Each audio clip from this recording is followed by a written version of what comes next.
Angie Postecoglou, no clue, far from the plan. Tottenham stranded in shadows, no man's land. Lost on the pitch, echoes in the night. Fans screaming loud, no end in sight.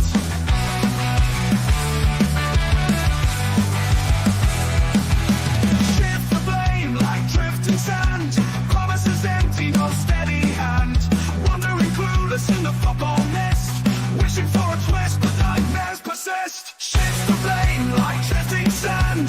Promises empty, no steady hand. Wandering clueless in the football mist. Wishing for a twist, but nightmares persist. Where's the Leo we waited in vain? Pains us deeply every season the same. No direction, stumble and bind. Tottenham's lost its mind.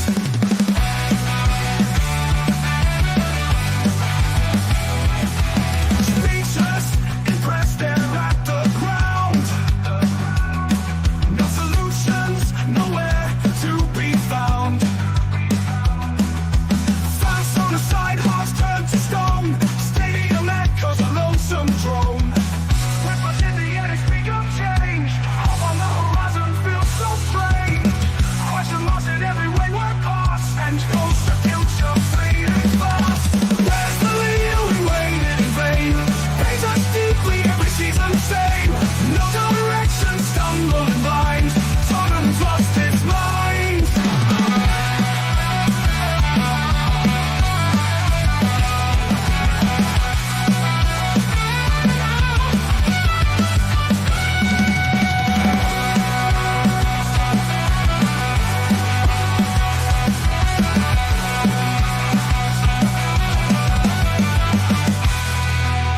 Where's the Leo we waited in vain?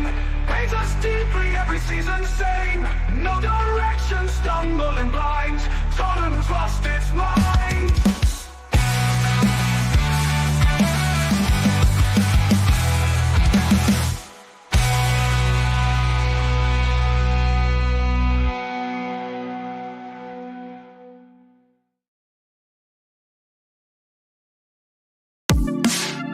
The first game we look for, Robbie.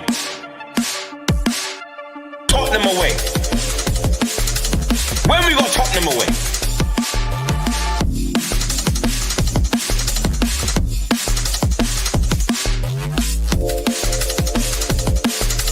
Tottenham away. When we got Tottenham away.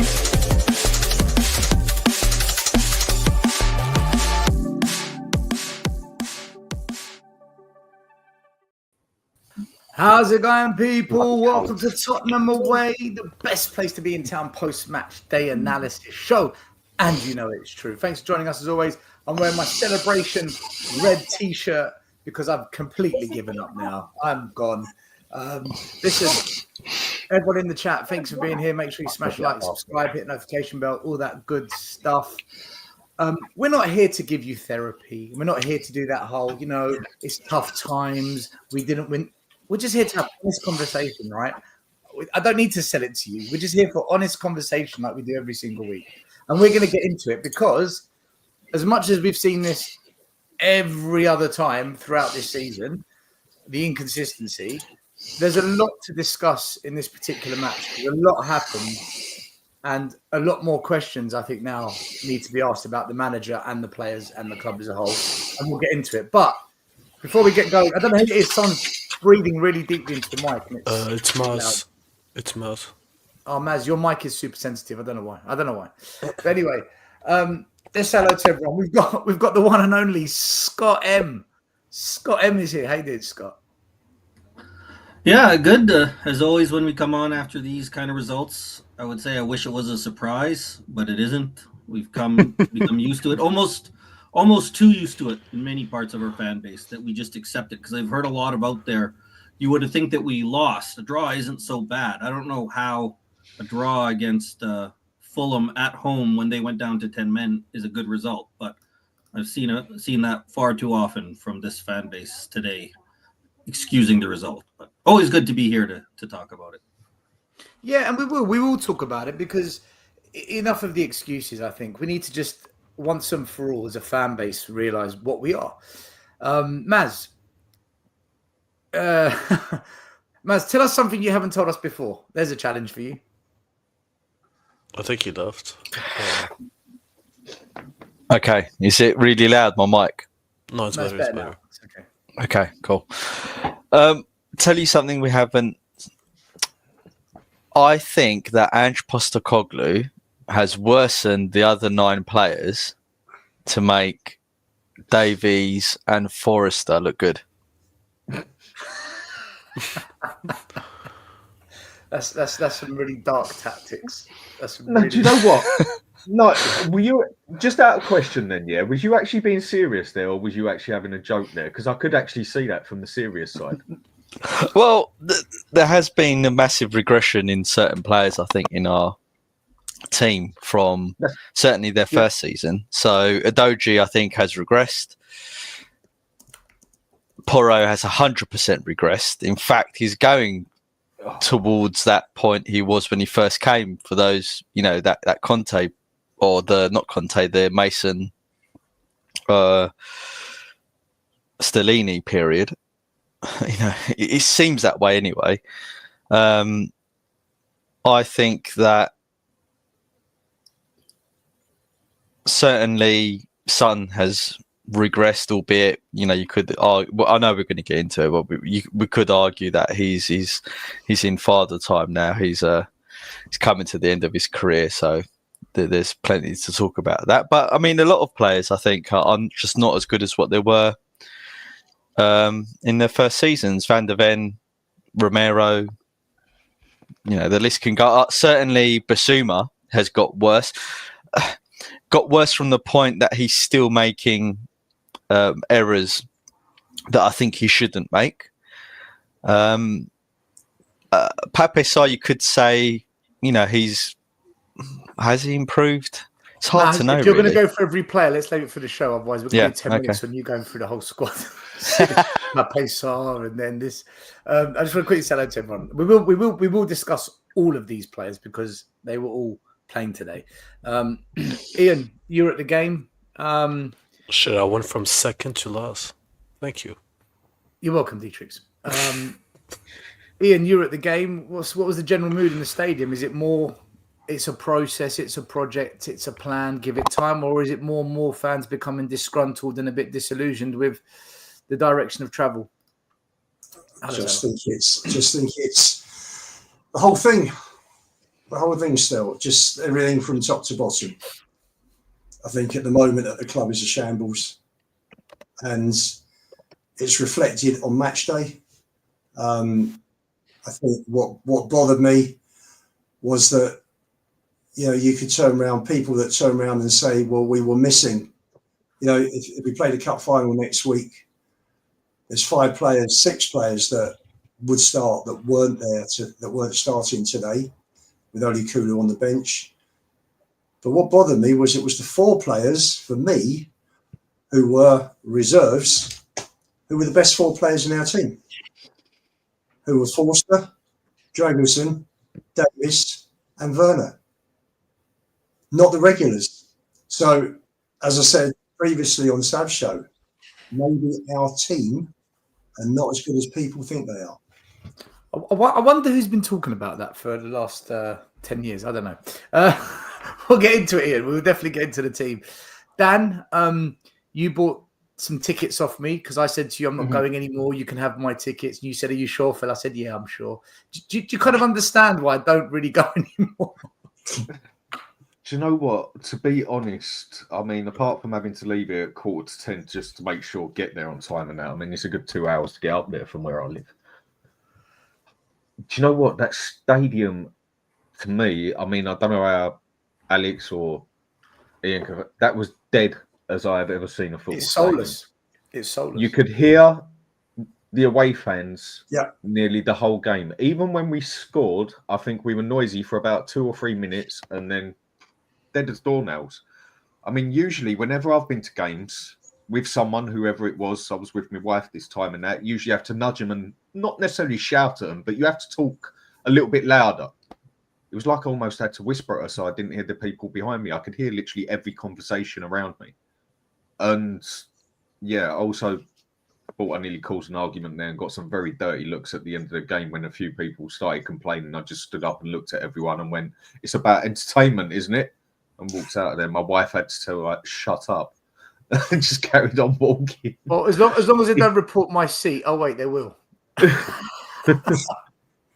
That's all I said. It's about entertainment, isn't it? And just I got some proper dirty looks for that.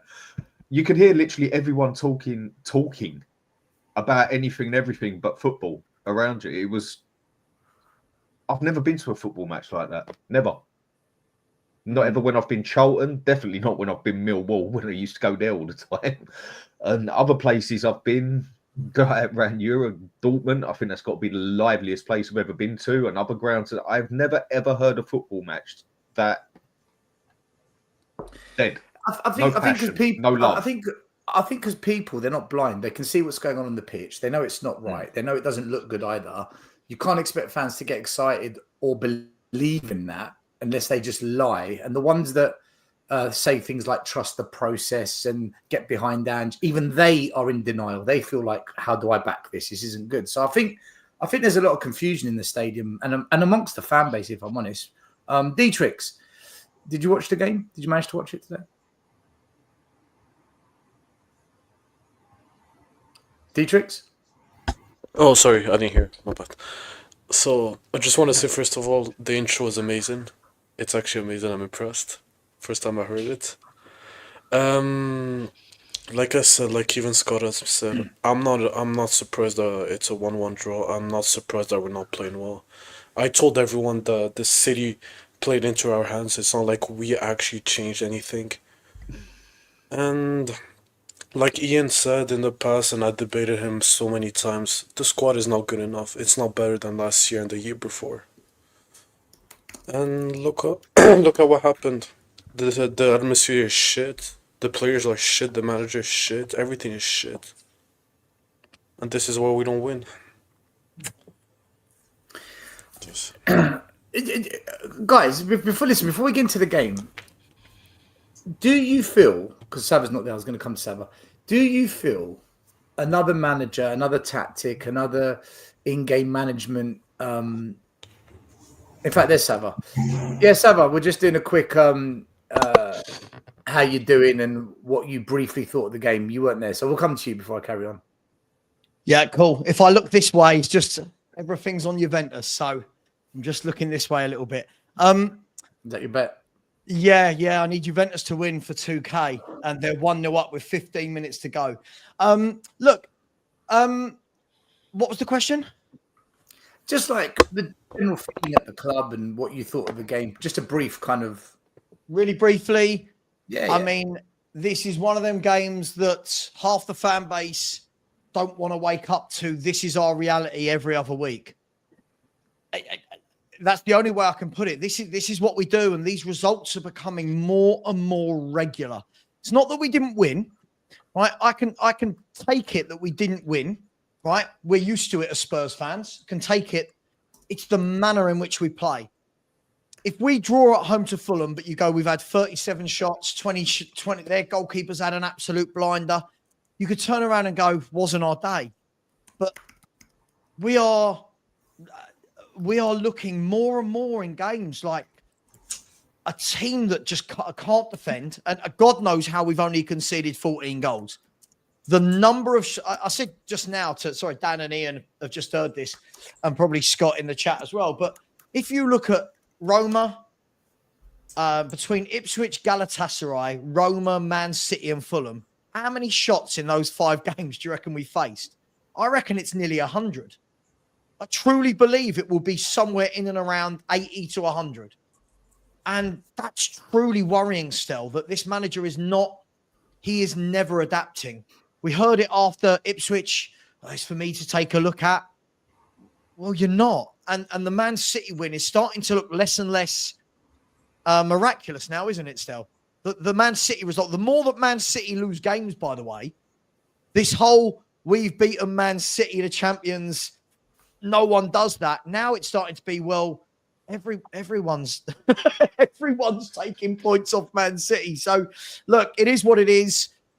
You know my feelings all season. The manager isn't for me. I'm not sitting here going out. I just think that the longer he's here, we're going to have to watch these kind of cesspit type performances where teams like Fulham come and out coach us. So I'll leave it at that. And Tottenham do Tottenham things. Still, can I just add something quickly? Yeah. Just quickly. Yeah. I just want to say, I forgot to say, but that might be the worst substitution I've seen in my lifetime of watching. We're going to get onto it. We are going to get onto the subs. I'm sure every channel is going to talk about the subs and what they thought of them. Still, 91 shots in the last 5 games. Whoa. 91. 91. Do you know the lowest was Ipswich with 8. City was 23. Galatasaray were 28. Roma were 18. And Fulham today were 14. And do you know what? Fair play to Vicario and Forster, because they've probably kept the conversion rate down quite low, them two. They've made a lot of saves between them, to be fair. Even Forster, who we thought was going to be a disaster. He's not ideal, but he's making saves. So got to give him some credit, I guess. Do you know, I want to... I don't want to start on the actual game itself. There's something I wanted to bring up before we get going, because it just does my head in, right? There's a number of social media tweets I saw, and I just not get angry, but I just say to myself, what is wrong with us? What is actually wrong with this fan base? I'll give an example, right? And I'm not trying to dig this person out. He's allowed his opinion. You're allowed to say what you want. I just don't know what planet you're on.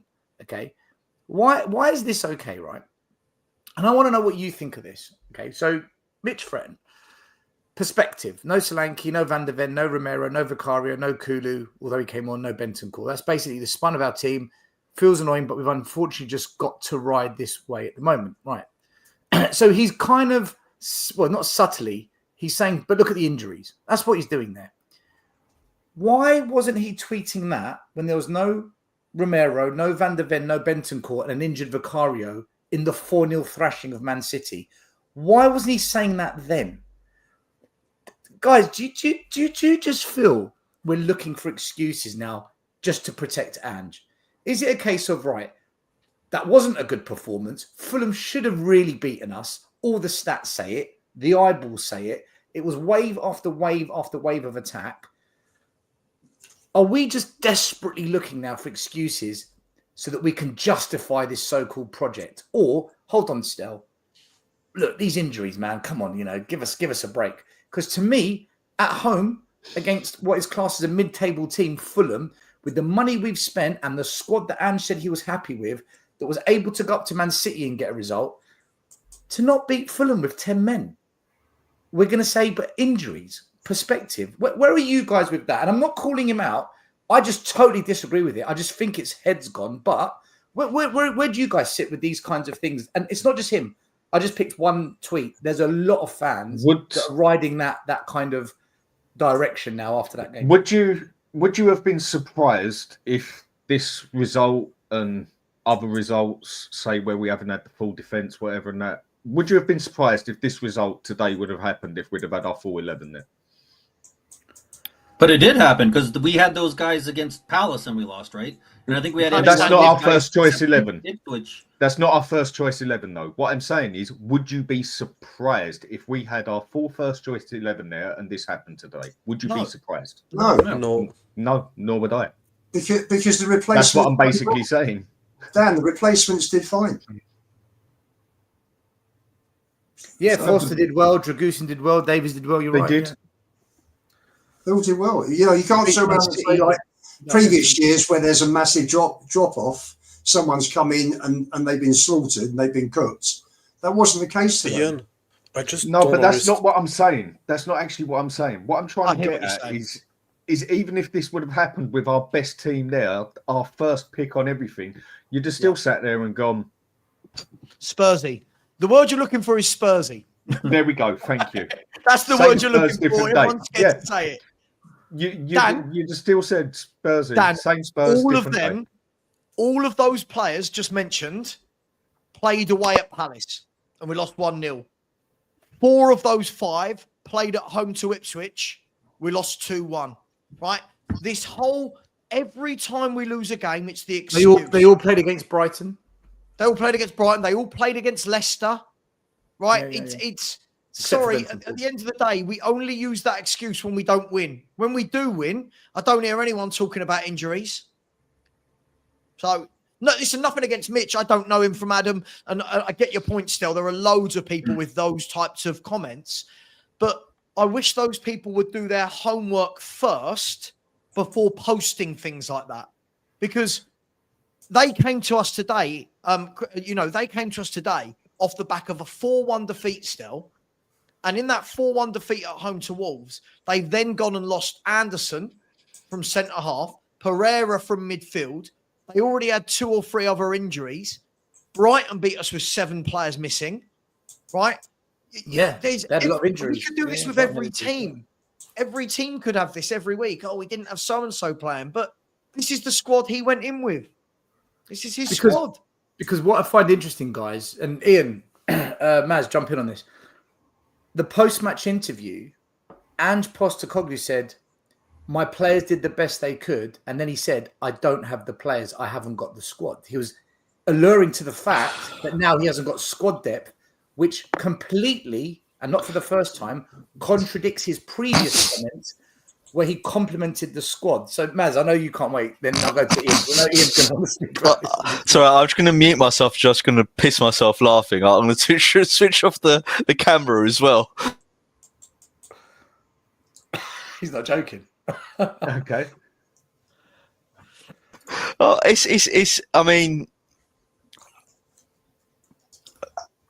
I don't even bother looking at his press conferences anymore because I think he's a liar. I think he's not managing the fan base very well. I don't like to call people liars because I don't know him personally. So I'm sure he's a nice man, for at a personal level. But as a manager, as I've said many times before, I don't believe he's managing our expectations and the fan base properly. And not only that, he's taking us for fools. In terms of how he's constantly contradicting himself. One week he's super happy with the players that he's got, and I understand the argument. Well, he's not exactly going to throw his own players under the bus, sure. And another week he's saying, "Well, I don't have the team," but he's molded this whole squad in his image. This is his squad. That's why I don't care about who starts and who plays anymore, because this is the squad he's chosen. This is his squad.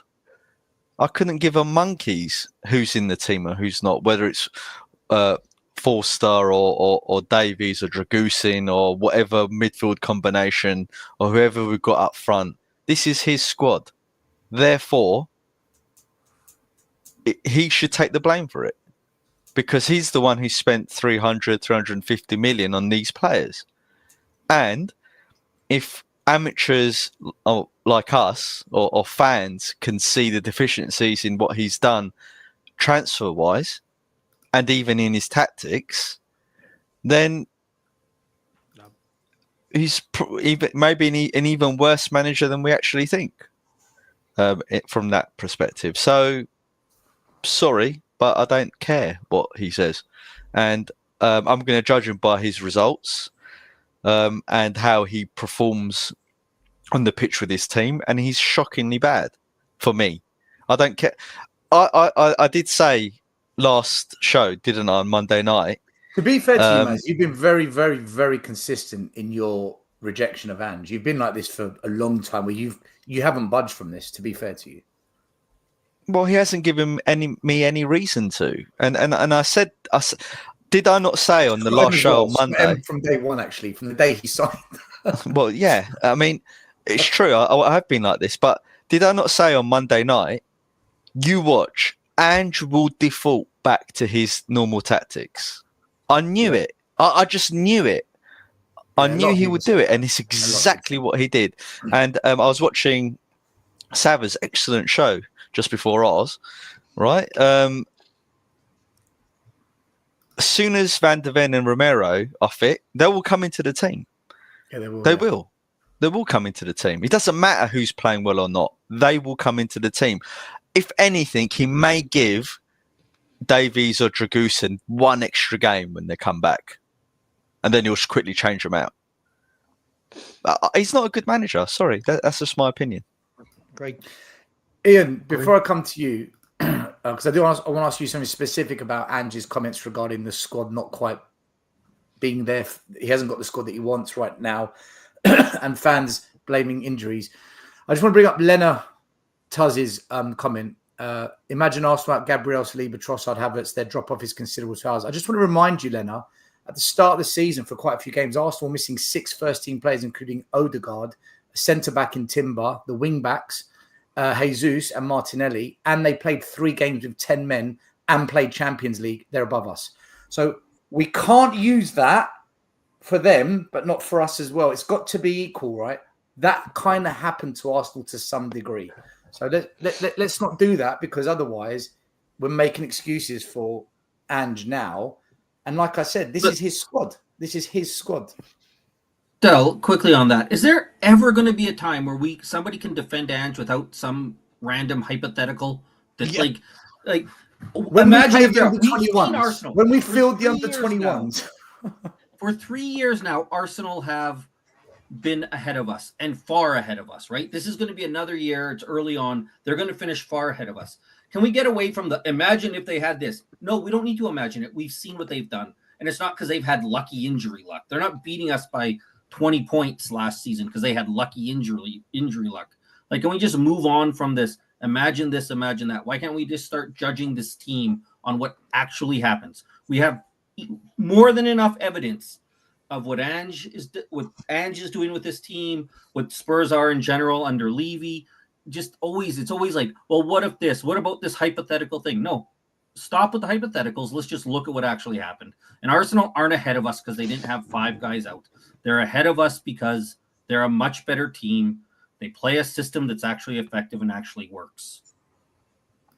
I got it totally wrong, I think, with that Man City game, because I'll still stand to 1 point on that.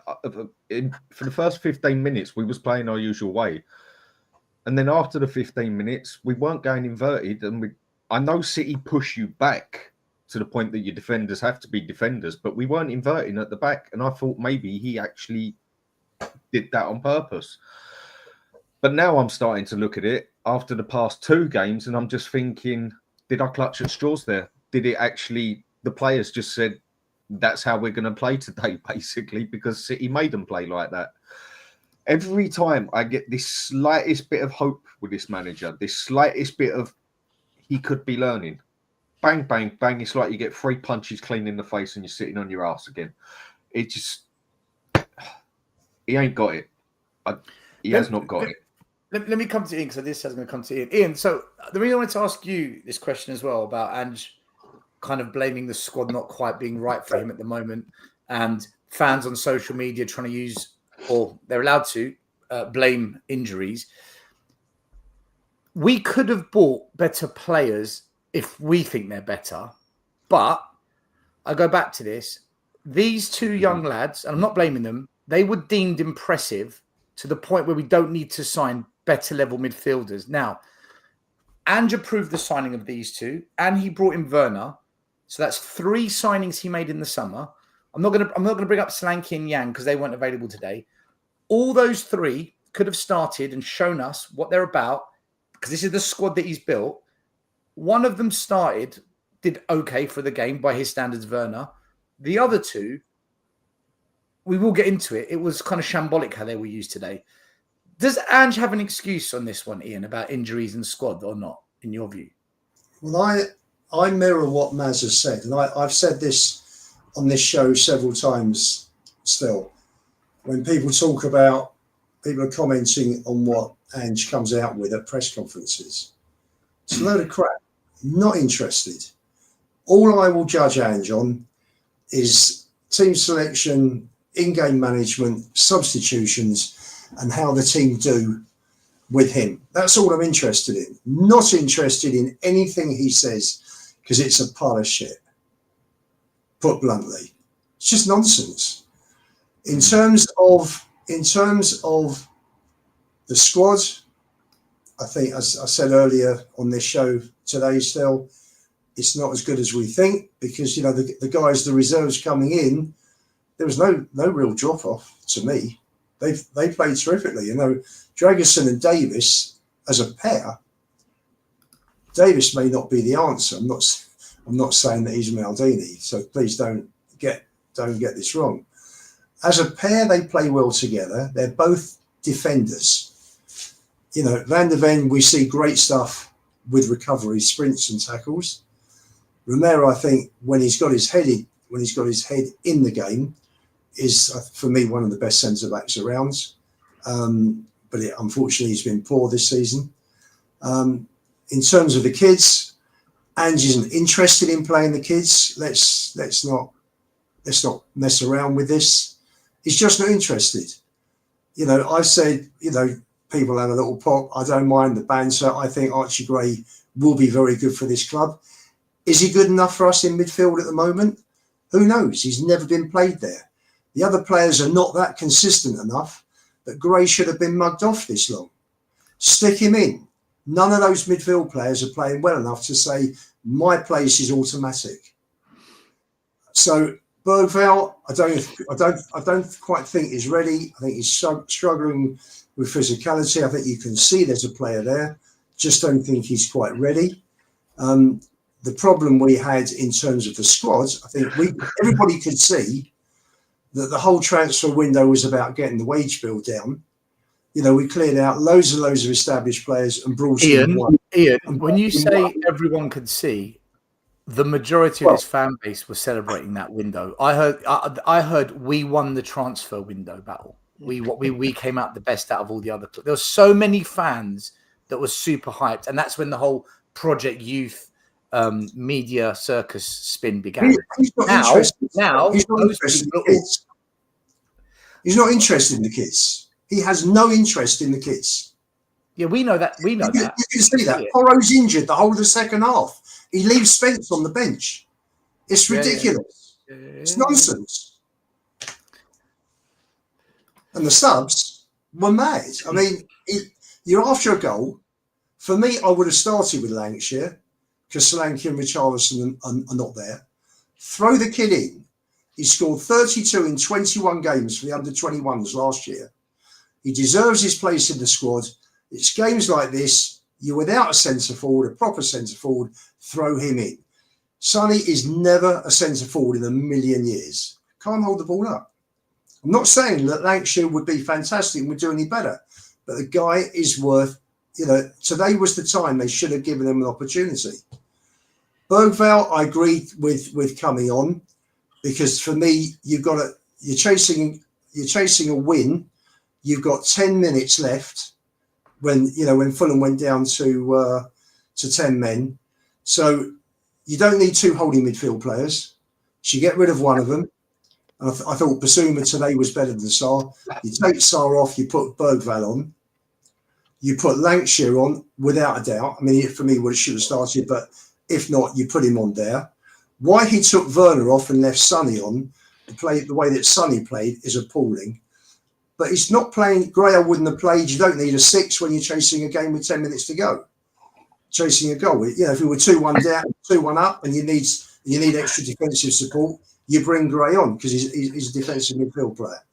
But not when you're chasing 10 minutes. So the whole thing, his whole idea, Ian, let's get into the game. Kids is ridiculous. He's not interested in the kids. So his whole thing about the squad is utter crap. It's just nonsense. He wanted Gallagher the whole summer. This whole thing about Bergvall and Gray coming in and he doesn't need anybody else, that's nonsense. He was after Gallagher the whole summer. So how that can be printed, how he can come out and say that is nonsense. It's just saving face. Let's get into the game. Let's get into the game because you've got into the subs and what you think about Ange in terms of the youth. Let's get into it.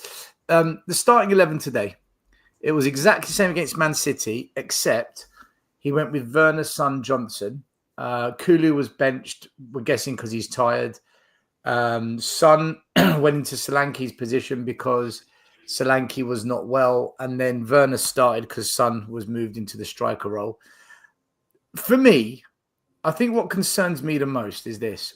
When you look at this team, Leno, Tete, Diop, Bassi, Robinson, Burge, Lukic, Iwobi, Smith Rowe, Nelson, Jimenez, I'm struggling to believe that these 11 are better than these 11. Right? Is it Doji's picture showing how he falls asleep when he's defending at the back? Right? Do you know what? Let me look again. Yeah, he's sleeping. Yeah. And wait a minute, go back, put that picture back again. Is Basuma's one showing that he's got no brain when he's in midfield and he does those stupid passes to the opposite team? Madison's playing darts. There's a surprise. And Son's taking pictures. Sorry to derail your train of thought, but it's just funny. Son's watching old videos of when he used to be a good player. Yeah. That's what he's doing there. Do you know what? The poor guy needs replacing, man. He's given us his best years. But for me, guys, when you see those two starting lineups, I saw the two starting lineups, and I was on Savage Show at the time, and I said to him, the three I'm worried about are Jimenez, Smith Rowe, and Lukic. They're the three players I'm worried about. Iwobi, I'm not worried because there's not much of an end product. Although today I thought he had a fantastic game. Iwobi had a really... Robinson. I meant more from an attacking threat, players that could actually hurt us. That's kind of what I was thinking. I looked at Spurs and I thought, do you know what? Madison's quality. Son can finish one-on-one. Werner, he can put across the line. And if someone's there like Johnson, he'll tap it in. And I just thought, Porro's got a shot on him. I just felt there's a bit more to us than them. But by half-time, guys, look at this. Equal shots. They had 3 times the XG. They had double the amount of touches in our box, and they were dominating possession. And to be fair, they were the better team. And the halftime commentary was talking about the changes that need to be made. But the commentator said Fulham had most of the ball in the first half, had the better XG and the better chances. And you're thinking, even they can see it. So how is it possible, unless you think Fulham's starting 11 is better than ours, how is it possible that is happening, where Fulham literally were all over us, guys? Phil, it's down to systems. One sets up properly, the other sets up like a clown. It's quite simple. It's not rocket science, is it? So Ian, you're blaming the manager here then, not the players. Silva plays his players in the right system, and he plays the players to their strengths. Mm-hmm. If it hadn't have been for the keeper, we'd have been dead and buried by half time. Yeah, we talked about it on Thursday, right, Ian? We said this manager, the concern is that he can set up the team to take advantage of us. He's not going to be stubborn. He's not going to just play one way. He's going to set up his team to best take advantage of us. And we saw at first they started down Udoghi's side. They rinsed him a few times. And then they went over to Porro's side and started rinsing him. The only reason they didn't go back to Udoghi because it was so easy to go down Porro's side. Again, not 2 of our players that were out injured. That's because our system has so much space behind them that they just had to keep putting the ball behind Porro and running on easily and have all the time in the world. They didn't even have to have good crosses because they had 5 minutes to wait and set it up. The other thing also, Fulham have had a decent season. I know they got battered by Wolves last week. Games like that happen. But Fulham generally this season have played well. But it seems as the games go on more, it seems to be that a lot of teams are starting to focus more and more and more on Porro if Archie Gray ain't on the pitch.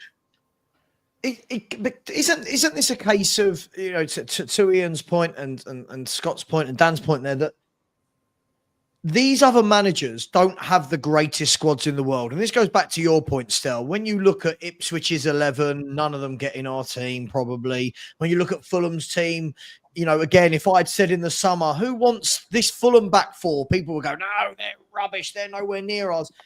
These managers play the players in their positions, let them do what they're good at. They don't try and reinvent the wheel. There's no inverting. There's no massive spaces in behind. They get the best of them. Brentford are not, again, Brentford are level with us. Yeah, all I'm told is You know, Thomas Frank, nah, he's rubbish. Thomas Frank, look at his squad. Look how much money he gets to spend on players. They're level on points with Tottenham. We've just gone and spent 400 million in the last year and a half, right? These managers coach. They realise we don't have the best players in the league, and they get the best out of their players. And Ian and I had a really long conversation on Friday on the phone. We said the word that came up, wasn't it, Ian, was this now isn't about what's best for Tottenham Hotspur Football Club. This is a vanity project for Ange. Yeah. This is, I don't care what people think of me. This is how we're going to play, win, lose, or draw. That's fine. But the problem is, Ange, there are a lot of games now that are starting to not go green. If we're going to look at green for winning, red for lose, and what orange for draw. There's a lot of games now. That's 1 in 5. We could do this going back 10 games, 20 games, 30 games, 40 games. Still, these managers play to their strengths. You look at Silva today. He had everybody doing what they're comfortable at doing. They played like a team.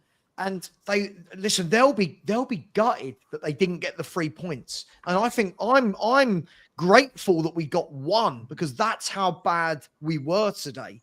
So why is it, Sava? But why is it 1 week we look like we're a team and we win 3-4-0, and then a few days later we look like a group of players that never played with each other before? And this happens every week. How often do we look like a team though? If we look at it still, I said to you earlier, I think all the wins this season, we look like a team, which is like half the games. The other half, we don't look like a team. Hang on, let's look lately, right? Yeah. Man City, stick that game slap bang in the middle, right, of 5 games. The 2 games before that, we looked utterly dog shit, right? Galatasaray, there you go, those 5 games. Galatasaray and Ipswich, we looked absolutely shocking. We looked amazing v City, and then Roma was mediocre, if we're going to be polite. And today was crap. And again, what does that show you? It shows you that those 4 games are Spurs. The 1 game for Man City is the anomaly. But our fans are dining out on this Man City win as though that's who we are. And we're not. We're not that team. The thing is with it, people saying that Ange is so set in his way, this is how we're going to play come hook, line or sinker. Every time we get a anomaly result or whatever, it's because we haven't played Angie's style. Exactly. Well, that's right. Villa, City in the League Cup. Yeah. None of them were Angie's out-and-out tactics, were they? They was both, all 3 of them, level back, no inverted wing back crap, and it all looked quite... Michael, let me ask Michael something. Yeah. We're going to play this way come hook, line or sinker, and then every time we win a big game, it's because we don't play his way. We're play I can't help love it, man. Michael, right? So I'm not calling you a flip-flop, right? Please don't take it this way. But when we win, right? When we win, it should be good. When we win, you're very praising and very much, come on, man, you're being a bit harsh still. Then when we lose, you're more, I don't know what the manager did today. You kind of you go like this, right? Where are you after this now? Where do you sit with this? Because you're one fan. I never know where you truly. I know you don't like the owner, but with the manager and what he's doing with the team, I never really know where you truly lie. So just as a thing of my gratitude towards our club, I decided to buy myself a microphone. So hopefully I sound a bit better than normally. I thought that I'm spending so much time with you guys on podcasts that maybe it's nice to have You're winning in life, Michael. You're winning in life. I'm winning in life, yeah.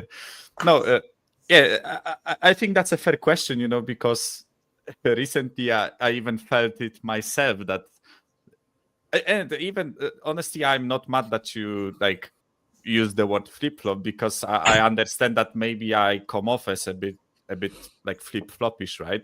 But I think before the season started, I said that I really don't want to sack a manager, right? And that's before the season, right? So I didn't have the context of this season, right? And I said that even though we had a rough ending to the season, rough half of last season, right? I still thought there might be something that he can improve or might learn and try to adapt to his system to the Premier League. And I feel like even though I didn't see signs of it from the beginning of the season, I still wanted to give him a bit of time. But I am slowly descending into madness. I would call it that way, right? Because it's as I said, right? Whenever and I think Dan said it himself, right? Whenever you want to give him a bit of credit, and I really try to be a person that gives credit where credit is due, right? So for a Manchester City game, I will give credit because I felt like we did everything we should do, right? Playing against them. So I kind of want to praise where praise is deserved, but I also want to criticize where criticism is deserved.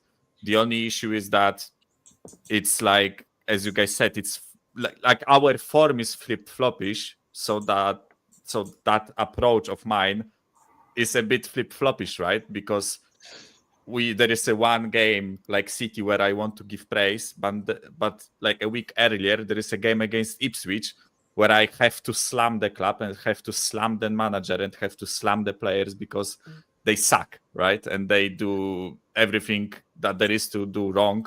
Where are you now? Where are you now overall? If you add it all up so far, where are you? Where do you feel with it? About 4 flops and 1 flip, Get off that fence. About four flops and 1 flip, right? Get off the fence, Mikhail. Come on. No, I'm gonna be honest with you. The best measurement for me of whether I think a manager should be sacked or not is whether I enjoy watching the games or not. Because under that last bit of Conte and then Stellini and Mason that happened, right? I was so pissed off with the club that I didn't even bother watching games, right? I was so off with it that usually when you are really invested into the game and you're really invested into the team, you try to make plans around the game, right? So I tell my girlfriend, listen, on Saturday, 4 p.m. for me. I know it's 3 p.m. for you guys, right? We play against this and this team. I want to be home. I want to watch something. And then we can go eat dinner, right? But if I am so pissed off that I don't want to watch games, right? And I actually don't mind being somewhere else and not watching the game, for me, this is over, right? For me, this is the point where something drastic needs to change, right? And unfortunately, the ownership won't change. So for me, it's the manager, right?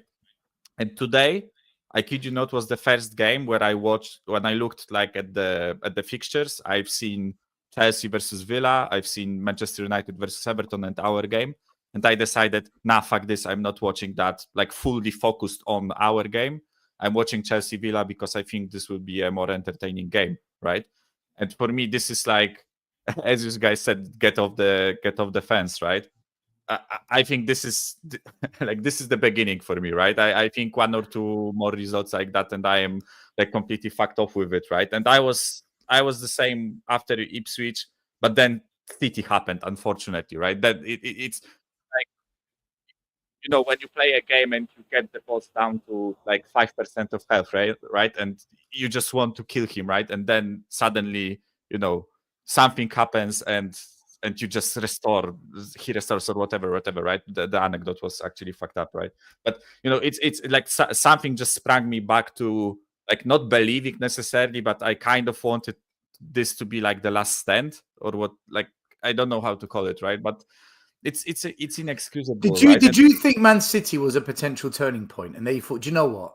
Maybe it's clicked now, and Ange's got it. He's going to play slightly different, not invert the fullbacks, a bit more of a low block, play more counter-attacking. Did you kind of think, can we now make this the starting point? And you kind of not got sucked in, but gave it one last kind of hope that things are going to change. You know why I had those feelings? Because and I know listening to this manager's press conferences is a fucking nightmare, right? But after the Ipswich game, there was a lot made about I need to he said himself, right? Whether we want to believe him or not, right? But he said himself, I want to change. I want to this is on me, whatever, right? And then we had an international break and City happened, right? So for me, it was like, maybe you actually like realized something, right? Because 2 weeks have passed, he had an international break, then we come out of the international break and slap City 4-0, right? And this is seriously like 50% or 60% of that game was City being, in the lowest point for like 20 years, right? Or like 15 years. But I still wanted, like, it's as you said, it's not like I got sucked in and I wanted to believe, but it was like, okay, maybe you did something, maybe you learned something, right? But Fulham today proved that he didn't, right? So at this point, I am back to my feelings after Ipswich, which is again being a flip-flop, right? But I don't believe that we will go and slap Bournemouth, right? So this will be the last nail in the coffin, right? And I can confidently say that I am fucking sick of how this team plays. I honestly, like, when I watch this team, I watch these players and I watch the mistakes that we make, it's so baffling for me how nobody at this club can notice those things and change them. And I wasn't listening from the beginning, but I think you mentioned a couple of those things.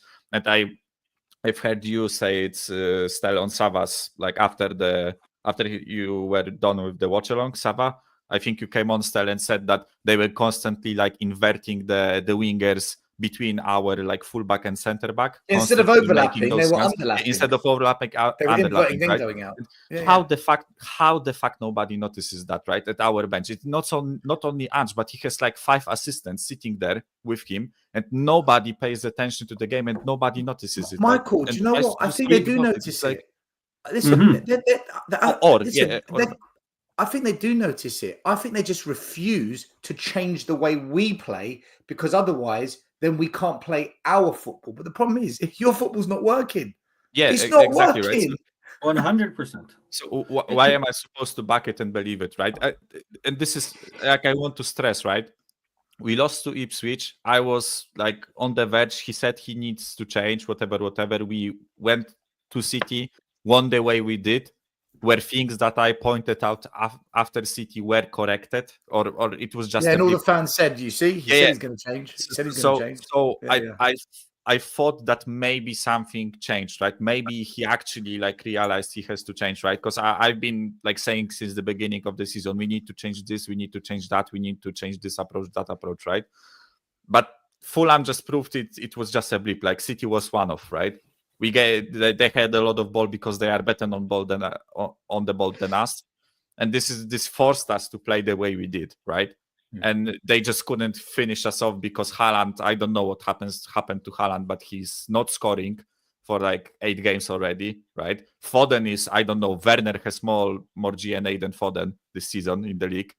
It's like something happened to that City team. Rodri is one thing, but I don't think it's only Rodri, right? And this is just like the way I say it, right? So if you want me to get off the fence, I am off the fence. Like No. I don't want you to move. I want you to just tell me where you're at and why. That's what I wanted to know. You pick where you want to be. I am sick of this manager, honestly. Like, I am sick of the tactic, and I am sick of the way we approach games and the way we just get exploited. So you're off the fence then. You've come off. Yeah, it's basically, I am sick of the way we are getting exploited by like good managers with average teams. Everyone, good managers with average teams, right? It's like Galatasaray, Fulham, Ipswich, fucking Mike. Bournemouth will rip us to shreds, right? It's like, Mike, I find you the most.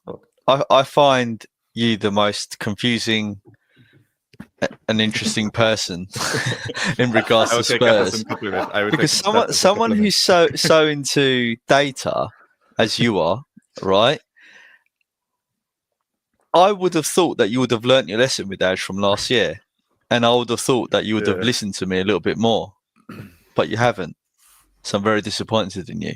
But in all seriousness, I like the way Matt just picked up Michael to big himself up even more, though.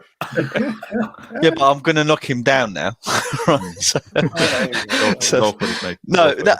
but what? I'm not sure where this optimism comes from, and I guess this is the same types of discussions we have. the youth in you. It's the same types of discussion we had with Ian and Happy Clapper James and other fans that are. He's just throwing slaps everywhere. but there's put your tin hats on, chaps. Put your tin hats on. As is about. Yeah, there's nothing this season that has changed from last season. In fact, it's regressing. So I'd love to know why you had hope that he would change and why you believed him that he would change. I just find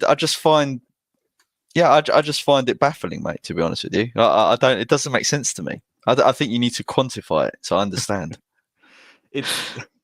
First of all, I completely will like submit that it's a bit of like a hopium thing, right? I just maybe I just have like more energy that's quickly getting depleted with this team, right? I still have that like a bit of naivety, maybe like because the way I want to like, oh god, how do I put it into words, right? I think when you want to support a team, right? When you support like a football team or whatever sport team you support, right? I also watch Speedway, I watch other sports, right? I think that there has to be like in a fan, there has to be like a bit of realistic delusion, however stupid that sounds, right? You just have to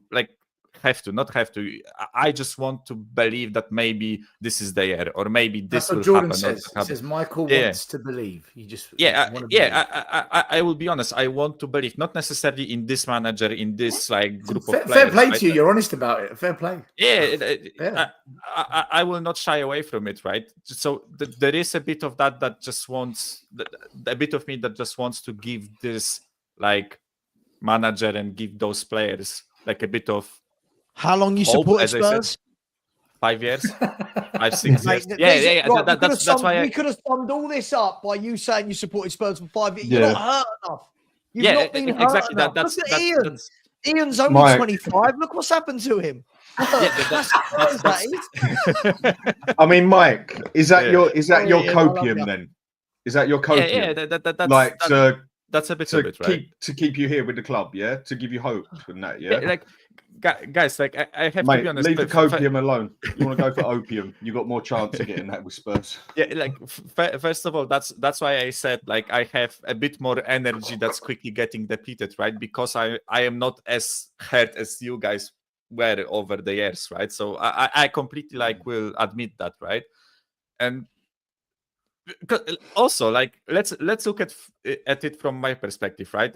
5 of you are from like around London or were part of London, and you support Spurs because you are English, right? You were like born to it. No. I support Spurs because I was tricked, and I will never ever. I will never forgive them. So it's like through family, but you've been supporters from like a really young age, right? And just look at me. I started supporting Spurs when I was like 21 or something, right? So, and I, as an abroad fan, chose the club, right? It's like I had all the clubs available in England, right? And I chose Spurs, which I know sounds like a mad choice, right? But so that further backs what Maz says. A guy that loves data and can actually analyze what they're doing. You really are. Yeah, but mate, like consider the context at that point, right? You joined at a good time. You joined at a good time. I joined after Spurs finished second, third, fourth, and the Champions League final, right? Yeah. So, Mike, I just want to cut in here, right? So go. But the thing is, you've identified the problems the same way we've identified the problems, and I've heard it come out of your own mouth, right? Yeah. But you're choosing to believe the delusion. This is what's weird. Like I don't understand. I don't understand why from the Man City game, why you would think, oh, he's learnt. Like, what about the last 18 months? Hasn't he learnt from them? It's not that he has learned. It's proof to me that you have learned, right? It's more in that sense, right? Because I think Dan says it many times, right? If you if you are listening to a grown man speak, right, and a grown man after the Ipswich loss is telling you, I need to change something and I need to adapt, and this is on me, right, and all that stuff. And then I see a City game right after that period of 2 weeks where he had the chance to like adapt, fix it, like change something, right? And then you show me a game where it looks as if you learned and adapted and changed things, right? So for me, it's like, okay, prove it to me, right? It's like I know it's strange. It's like Yeah, but I mean, let's not labour it because we're going to make the show all about Mike, right? But I think it's become Michael's life story, and yeah, I don't mind. Last season when he said, Mike, right? I bet you enjoy it. We need a whole, but there was clues last season. So when he said to us, "Oh, we need a whole new front line," effectively, I'm paraphrasing, but we need a whole new front line because they're not good enough. Yet he re-signs Werner, and we got effectively the same front line. At that point, why didn't you think, "Oh, hold on a minute, I can't trust what this guy says"? I mean, I've got a litany of other stuff I can give you in that respect. But at that point, didn't you think, "I can't trust what these guys said," or that he doesn't learn? Matt, Welcome to Spurs, Mike. Yeah, welcome. But listen, honestly, this was a conversation I had today with my girlfriend, right? Because we are watching.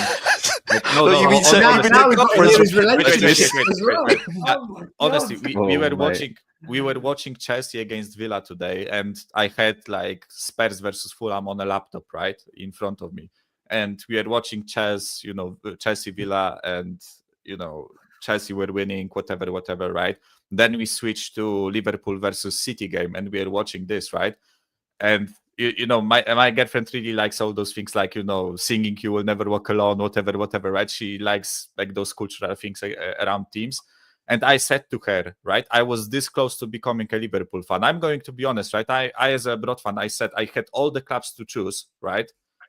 And in season 18-19, I decided to choose Spurs, right? And my first year of supporting Spurs was fucking brilliant because we got to a Champions League final, right? So I said it plenty of times, even on this show. I got catfished. By Spurs, right? And I say it like with an open chest, right? Right, this is going to become a psychology class in a minute. Yeah, I got hoodwinked, right? And we are watching this Liverpool versus City game, right? And Liverpool, like, you guys watched the game probably, right? You've seen how Liverpool did, right? And you've seen Liverpool over those past couple of years, right? And I said to her, look at the amount of happiness and joy I would get from being a Liverpool fan. Instead, I'm a Tottenham supporter, right? And she was like, yeah. But that there is something, there are other things that I enjoy about being a Spurs fan, right? Like speaking with you guys and other stuff, right?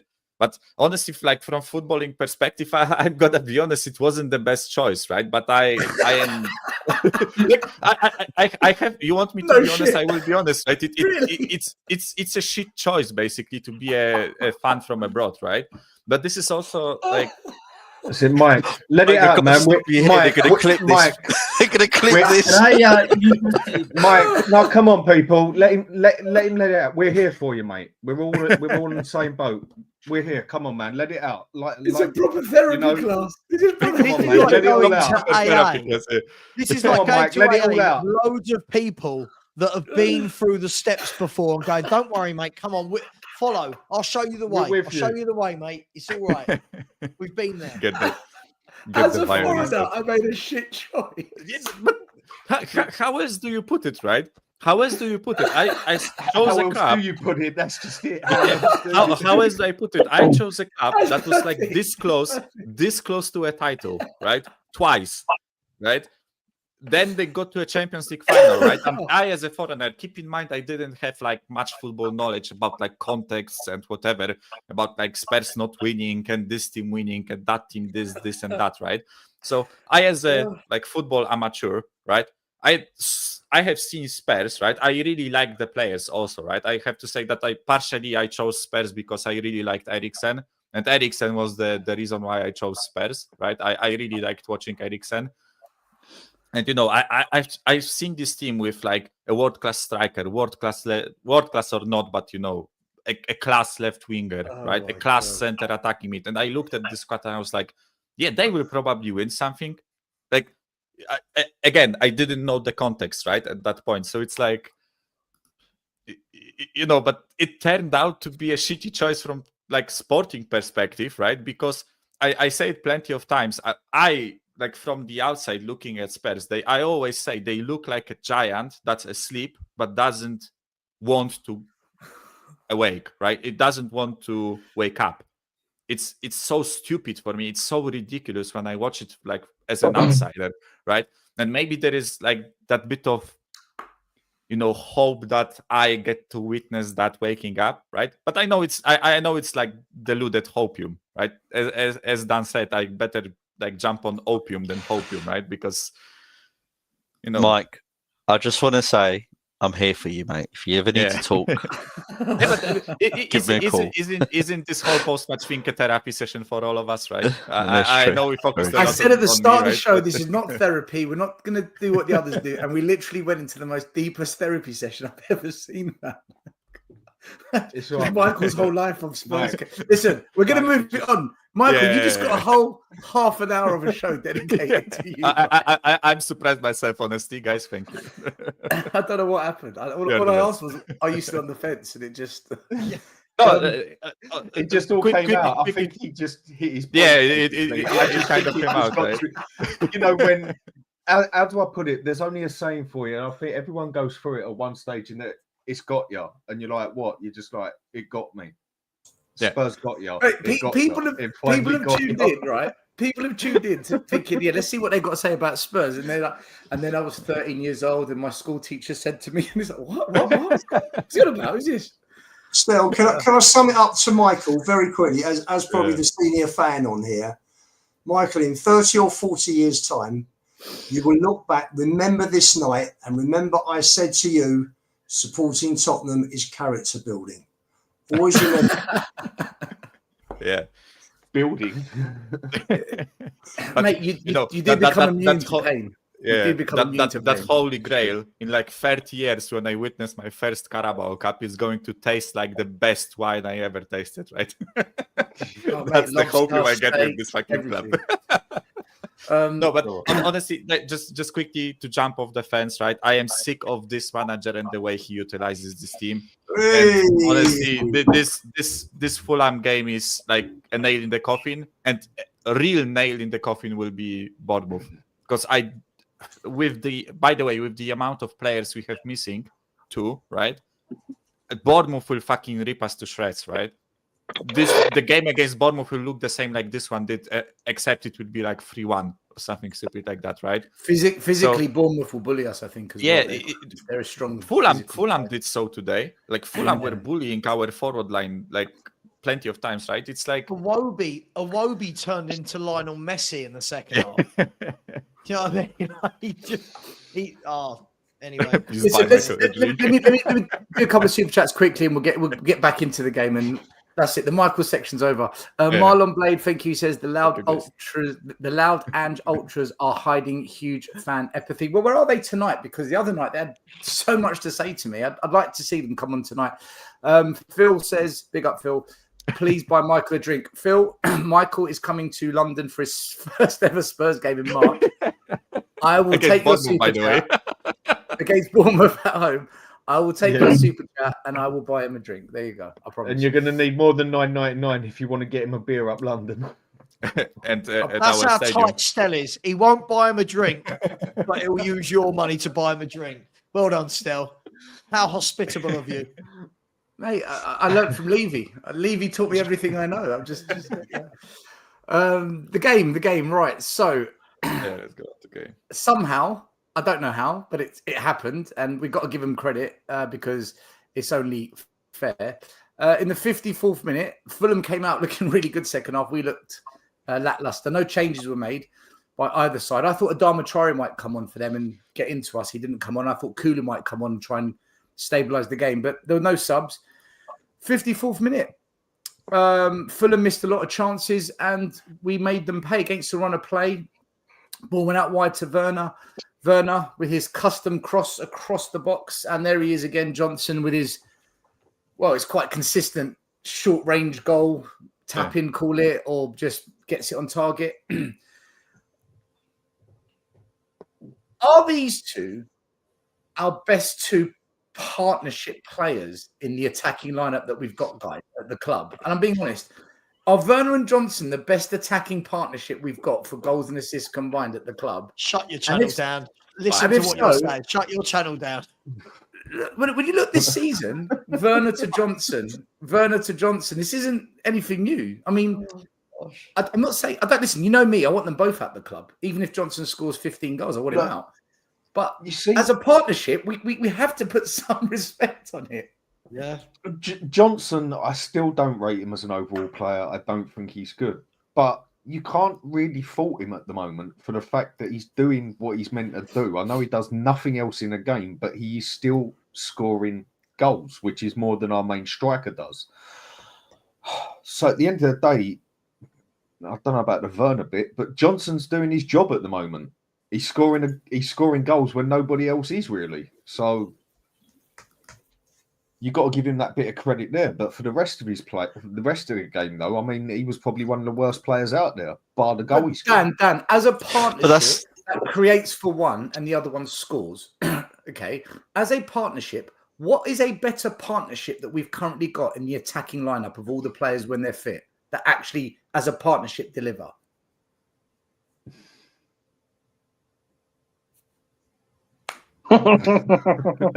There's nothing I can really say. It's horrible. It's horrible. It's horrible. It should be Madison and Son, shouldn't it? Should be. No, it shouldn't. It's not. It should be. It should be Madison and Solanke. If we let Solanke stay up front and Madison actually play in the number 10, that's what it should be. I agree. It should be, but it's not. It's. Listen, like I've said, I'm not a fan of these players anyway. But when we needed a goal today, they're the only two that found something for us. They're the only two on the pitch that actually managed to do something that got converted into a goal. Like, did anyone else on the pitch look dangerous today or a threat for us? Where you thought, oh, yeah, but Madison, when we were 1-1 when we needed a goal, that was about it. Yeah, I think Madison's free kick was about the only thing that looked threatening. Because we did have, by the end of the game, we did have eight shots and 3 on target. 2 clear-cut chances. I mean, Son went 1-on-1 with the goalie after 2 minutes and he fluffed it. Let's move on. Let's move on. I'm not talking about the biggest. He is the biggest fraud in football, and everybody sucking this guy off is madness. Madness. World-class finisher. He should go up front. Okay. Let's see. Sit on the fence, hey James. Let's see. Show me. I got told today he's still world-class because look what he did at Everton. Fuck off. United never ever said he's world-class. I'm not saying you, mate. I'm saying when I put out a few 9 times out of 10, put him in front of that goal more than anyone else on that team. He missed more one-on-ones this season than anybody. Johnson's better at finishing than him this season. Let's have it right. He's going downhill, no two ways about it. Downhill. Probably the worst game I've ever seen him play. He's already at the bottom. James, he's already at the bottom. He's done. James, right? I'm just asking you, right? I'm just asking you, okay? You're allowed to say whatever you want on this channel. I'm gonna. Yeah, you have already. Yeah, fair play. Like, you know, if you were to say, look, he was brilliant for the club, he was fantastic in his heyday, but now he needs replacing. He's now done. I think a lot more fans would say, do you know what? Go on, James. But when you come in with, he's at the bottom, he's a fraud, it's almost like a rejection of anything he's done for our club. Can you see that perception, or do you not give a shit? I know you don't give a shit. No, well I can see it, but that's if you're an idiot, because I've never once said anything about. I've never said he's always been shit, mate. Son and Kane together, for me, barring like Bale, Ginola, them two together were like elite. That is if someone says to me, "Oh, who's the best partner?" I'd go them two. But that's then. We're talking of 4 years ago, 3-4 years ago, and people are still sucking him off from then. It doesn't make sense to me. It's I'm sorry. It's not only his But footballing he's still by inability. far our best attacker. No, That's he's why. not. No, he's not. No, he's not. He's got more goals No, he's not. than anybody else in our front. He's Who's not. a better attacker than Based on it, one Johnson. Well, at the moment, he's saying Johnson is Johnson. better, One isn't second, it? 1 second. Let Scott explain. But Johnson isn't. Johnson is dog shit. Scott, Like, Scott, if you Scott. think Brennan Johnson is better than Son, you're insane. But he's Scott, doing better. why than do you No, why he do you isn't. say Scott? Yes, he Hold is. on a He's minute. not Guys, doing one better. second, Why is one he not doing second. better? Hold on, Scott. He has Why less do you- goals than why do you- assists, Son. Scott, why do you say Son is our best attacker? What makes you say that? Because the bar is so low. He does more. Watch what he does. He does more He does nothing. than any other attacker we have. Not because he's good. He I does agree, nothing. Son's good. Did you watch it today? All right, let me give you an example today, right? Timo Werner beat his man on left wing, cut inside, and Son was standing about 30 yards out, not even tracking in, not striker's instinct, nothing, just standing there, hands on hips, didn't have a fucking clue what to do. And he done that time and time and time again. At least Again. Werner, when he plays left, beats his man and tries. I And can't does fault him for nothing. trying. Son stands That's still. where it is. It's a try league now. But when the Son tried, tell me once when Son tracked back. Tell me once when Son made a run and beat his man. And Tell me it's once not- when he did Son is anything. good. It's the other players are bad, James. I'm not saying. Oh, okay, Son has been okay, poor this okay. year. Son has been Everyone else poor is this bad. year. That's why Son missed that one-on-one. Everyone is bad. When he got played in and he took a poor touch, everyone else, not Son. James, I think the That's issue not what I is said, James. You have to listen. James. I'm yeah. not saying Son is good. Son has been crap this year. Yeah, He's been Son better has than What are you the other arguing crap with then? players. That's it. That's what you're He's been arguing awful. about. I agree. Let Scott speak so we can hear I it. agree. Say it again, I Scott. agree Say- with you. Son has been poor. I agree with you on that much, 100%. He's been poor. I'm saying he's been better than the other shit players we have. That's it. He's been everything you said. That's right. He did nothing today. He was awful today, and so is everyone else. Can I just ask a question? Scored more than Son. Can I just ask the question? Listen, I half agree with Scott and I half disagree as well. Not to sit on the fence, but I feel like a lot of this though, Scott, is I think we mix up different conversations when talking about Son. If the conversation is we don't like, i.e., Son shouldn't be playing, we need to get better, but we don't trust the club to buy better, that's a different conversation. But if we're going to talk about Son's effectiveness now in terms of look at Visser and Mbeumo at Brentford, pissing all over Son's stats this season, playing for Brentford, right? Are we at the stage where it is nostalgia with Son over substance of this season? Would that be fair to 100%. say? Rather than Son's brilliant, it's Son's had a brilliant career at Spurs. We don't want to say too much bad about him because, let's be fair, he looks. I'm not saying he won't score a few goals, but he looks gone. He no longer. There's does no way he care should be defend. starting for us.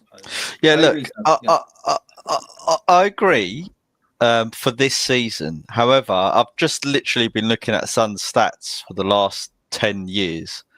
And up until last season, his stats were excellent. So it's this season that we have a problem with him. And yeah, there's always going to be a cutoff point where, he goes from, I guess, good to average to bad, and it's happened quite quickly this season for him. I just think we just need to be careful. I agree. I don't think he should be starting in the team. He's not playing well enough. If we had good enough players to replace him, he shouldn't be in the starting 11. That's where I do agree with James. But I mean, last season he scored 17 goals. The season before he scored 10. The season before that he scored 23. The season, and when you look at the amount of goals he scored and the assists and everything over the last 10 years, I just think it's a bit harsh just to say, oh, he's absolute crap. Yeah, he's absolute crap up until this season so far. Context. Last season, a lot of those goals were scored from when he was playing through the middle. Now we've got a formation where he's not playing I know he did today, but we've got a formation where he's not playing through the middle. I think if we take away, and this is going to sound really weird, if we take away his goals over the last 2 years, you can see that his game is slowly, and again, I'm not. Yeah, I agree. Getting old. right? In Yeah, I football agree. terms, Yeah. he's getting a bit older. And I think this is the thing when we're talking about Son, it's okay to say he's getting on. Last year, a lot of goals playing through the middle. This year, now we're saying, right, you're not that guy. You're up against your right back every game. And unfortunately, I don't think right backs are struggling with him. I think. No, I agree. I absolutely agree with you. I'm not. Yeah, I'm not disagreeing with anything you said, Sava. I'm not disagreeing with anything you said. You know, I have been saying consistently for the last 2-3 years now, what is our succession plan for Kane and Son? Because you could see the ages catching up with them. You could see Son's performances degrading over that long period of time. And up until last season, I guess what he got away with was the goals, right? And he scored some very good goals as well. Whereas as an example, if you contrast it with Johnson, who equally does nothing in the game, but is getting tap-ins, that's where I've got a big problem, because I think you should equally go after Johnson just as hard, because that boy is 23 years old and Son's 33 or 32, right?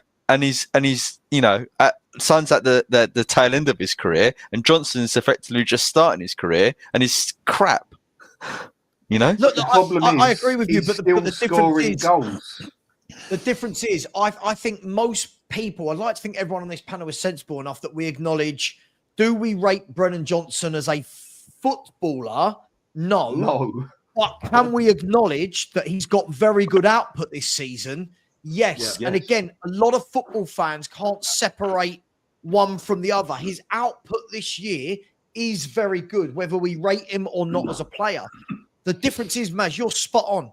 We've done this with Hugo Lloris. We had Lamella for 9 years. How long did we have Sissoko? How long? Like, these players stay and they stay and they stay. And then when we get to the stage where it's like, right, move them on, succession plan, our fans, I think we all get a little bit nostalgic. We all get a little bit nostalgic with, but that Son, this isn't the Son that we loved. And I said it on my show just now. Sorry, Maz. I said it on my show just now. I don't know why I'm apologizing. Said it on our show just now. Isn't it sad that we're going to get to the point where if he keeps playing, and if he keeps playing like this throughout the season, people are going to start remembering this rather than the superb Son who's given us 9 really good years of link-up play with Kane, goals, assists. And at the moment, in the short term, they will. I think for short term, certainly they will. Yeah, sure. And then after he's gone for 3 or 4 years out, we'll be like, "Oh, do you remember when we had Son?" And start crying because we've got rubbish players. Especially when they see it's exactly the same thing that happened with Lloris, right? If you look at it, many people hated the last 2 or 3 years of Lloris, right? Even though he was how many years did he spend at our club? 11, was it, right? 12 years, like 29 years or something. Yeah, but first 75% of his time at our club was fucking awesome, right? We had one of the better goalkeepers in the league, right? And then last 2 or 3 years he fell off the cliff, right? And by the way, because many people will get mad that we criticize Son or whatever, right? It's bloody natural to fall off when you get older, right? Exactly. For some players, it just happens earlier than for others, right? I think Salah is the same age or 1 year older, right? But Salah, I don't know, preserved his body better.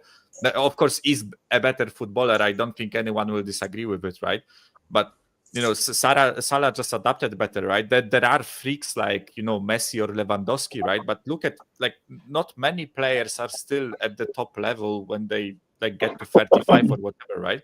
So it's just normal for Son to drop off, right? And this is something that I also said, right?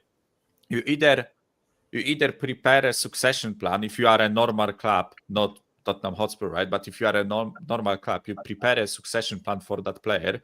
Or if you really want to keep them, right, you have to get this player to understand that in some time he will be a sub, right? And in a bit of time he needs to take more of this role. I play 30 minutes here, 45 minutes here, then I play 90, then I play 30, then I play 30, right? And it's normal. It's normal for players like this to be impact subs, right? The problem is people need to understand it. Right? The problem is with a player like this, is what do you remember Son by? His goals. Yes, lots of goals. Yeah. Yeah. What isn't he doing?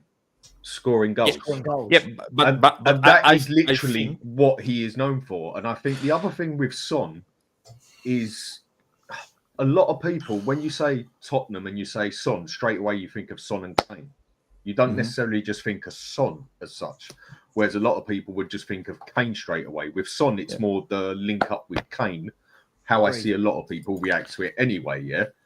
And Son has been absolutely brilliant for us, no two ways about it, but he's hit his brick wall, and now that he's not scoring the goals, it shows more than ever. And with the captain side of it as well, that for me, he's just not captain from day one. It just looks like he's hit his brick wall good and proper. Yeah, but also quickly, right?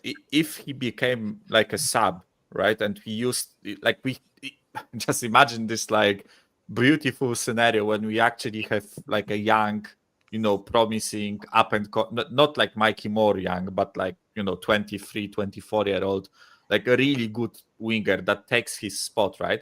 And then you use Son as an impact sub. Then you use Son as an impact sub, right? And I disagree. No, disagree. Wait, no. I think I think if he came on with 30 minutes to go, right, and he could go like full pelt, just focus on the attacking side, right, and because when you start him, he doesn't have the stamina to keep tracking back for 90 minutes, right? This is where I disagree, Mike. Okay. Right? The reason, I agree with the premise that he can become on and impact games and be a super sub. However, this is where I'm going to circle this back to Ange. Ange has not been kind to Son, right? He's playing him in a system that doesn't suit him and his abilities, I think, personally, right? And when a player of his age starts, and I said this several weeks back now, when a player of his age gets into the twilight of his career and they have to adapt their game, I think a lot of good managers, should they want to keep Son, which Ange does because he hasn't sold him, right, and he hasn't signed a replacement for him, would adapt their system to get Son into a position whereby he can still utilize him to his max at the stage he's at now. But there's no way that Ange is doing that because his system is so rigid that Son can't adapt. Now, and I'm going to give you an example. That's fucking excuses. I agree with James, it's spot on, mate. It's not. It's excuses. If this was anybody else, let me finish the point, and then you can claim my point. We'd all be saying the same thing. James, if this was anybody else, would be saying the same thing. Let's finish. Comment on it. Yeah, right. And I'll give you an example. James Maddison, he's a very good player. We all agree he's a very good player. He's gifted, his goals and GA and all that sort of stuff, right? However, we all can recognise in this system with Ange's tactics that we're stifling him massively. Why is that any different for Son? Okay, because as Dan said, he's not scoring the goals. But the system is also I think is stifling Son a lot. Yeah, so if we can say that the system is stifling Maddison, and the system one bit before you move. Any other attacking player? Can I answer that one bit before you carry on? But can I answer that one part? Any other attacking player, and he's so terrible. Can I answer that one part, Maz, before you carry on? I just want to answer that one part. Obviously, the reason you're saying what's the difference between Maddison and Son there. For me, when I watch the game, when Maddison gets the ball, he actually turns and looks forward and no one makes that run. So he actually does probably the hardest part of his job is to turn, find space and look. If no one's running, that's all he can do. In my opinion, that's all he can do unless he can beat the next three players and get a shot off.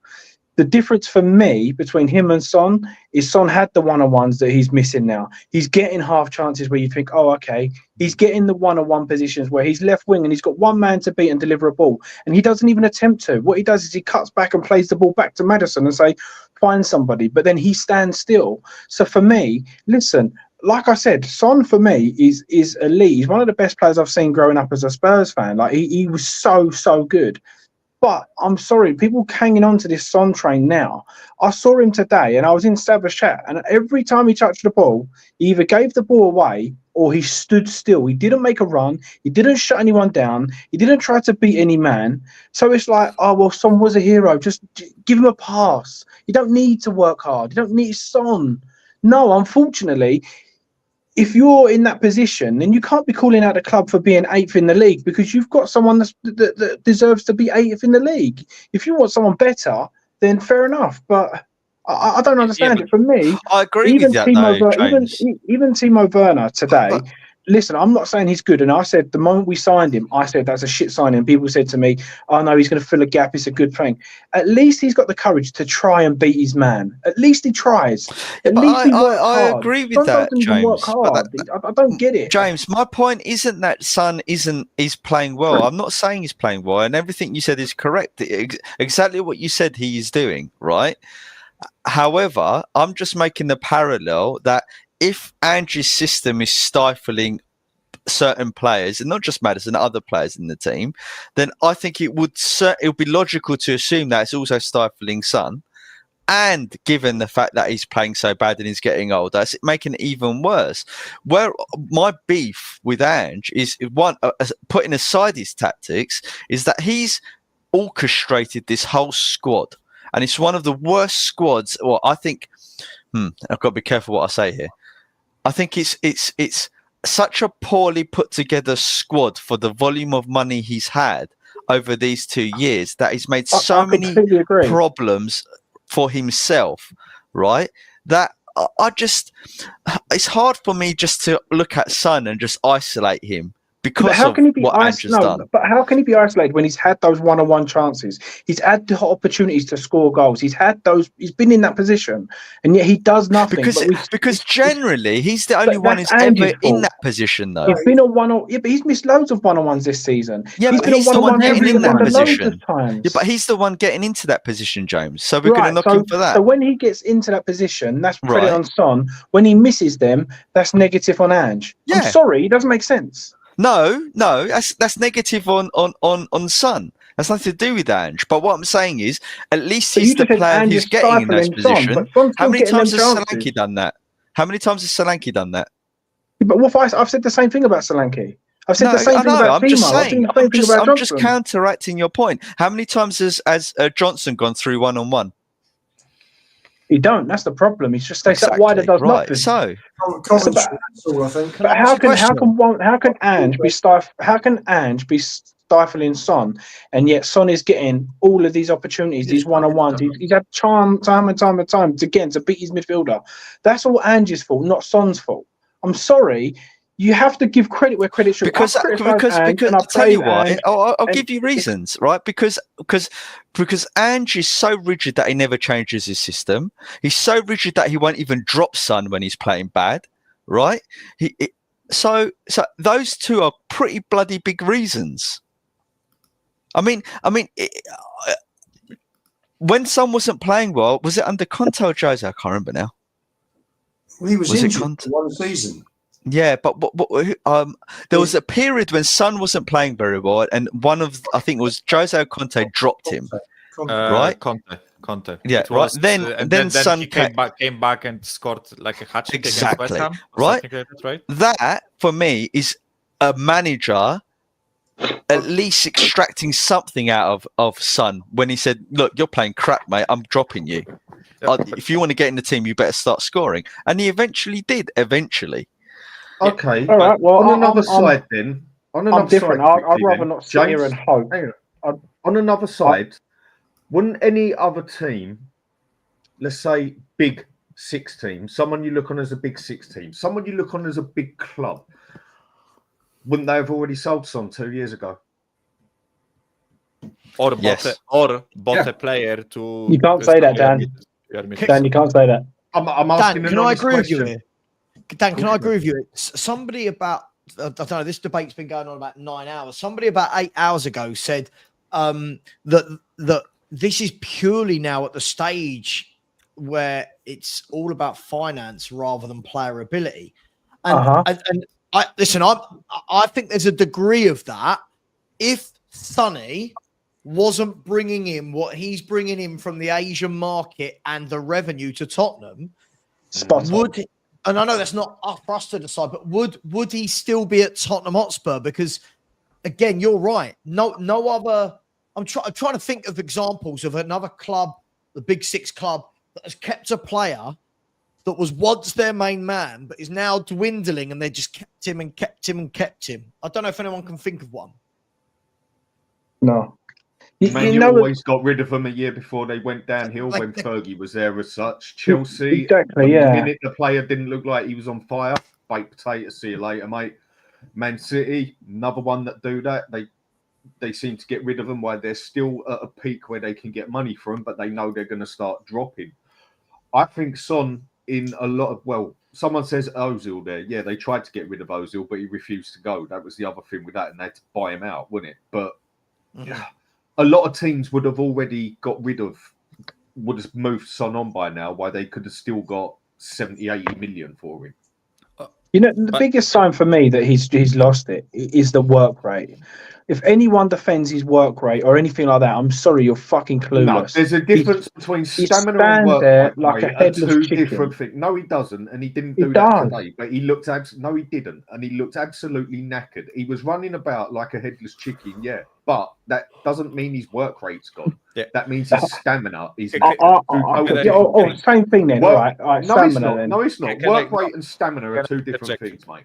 Yeah, can I interject quickly, right? Because that's partially the point that I tried to make, right? And I don't think if Mas like fully got what I meant, right? But as I said, if we had like an imaginary world where we actually had like a starting left winger over Son, right? And we could use Son as like a super sub or whatever, right? I think Son has enough stamina to like run around like a headless chicken for 45 minutes and actually contribute, right? I think the issue is that our squad is so poor that even like a Son that we keep like rinsing him every 3 days, right? Every 3 days this guy plays whenever he can, right? Just gets back from an injury, he plays, right? 60 minutes, 75 minutes, 90 minutes, 75 minutes, 60 minutes, right? His body is just not capable of regenerating at a fast rate, right? It's either in-game, it's both in-game, right, where he only has the stamina to run around for like 60 minutes. Also because of how much he,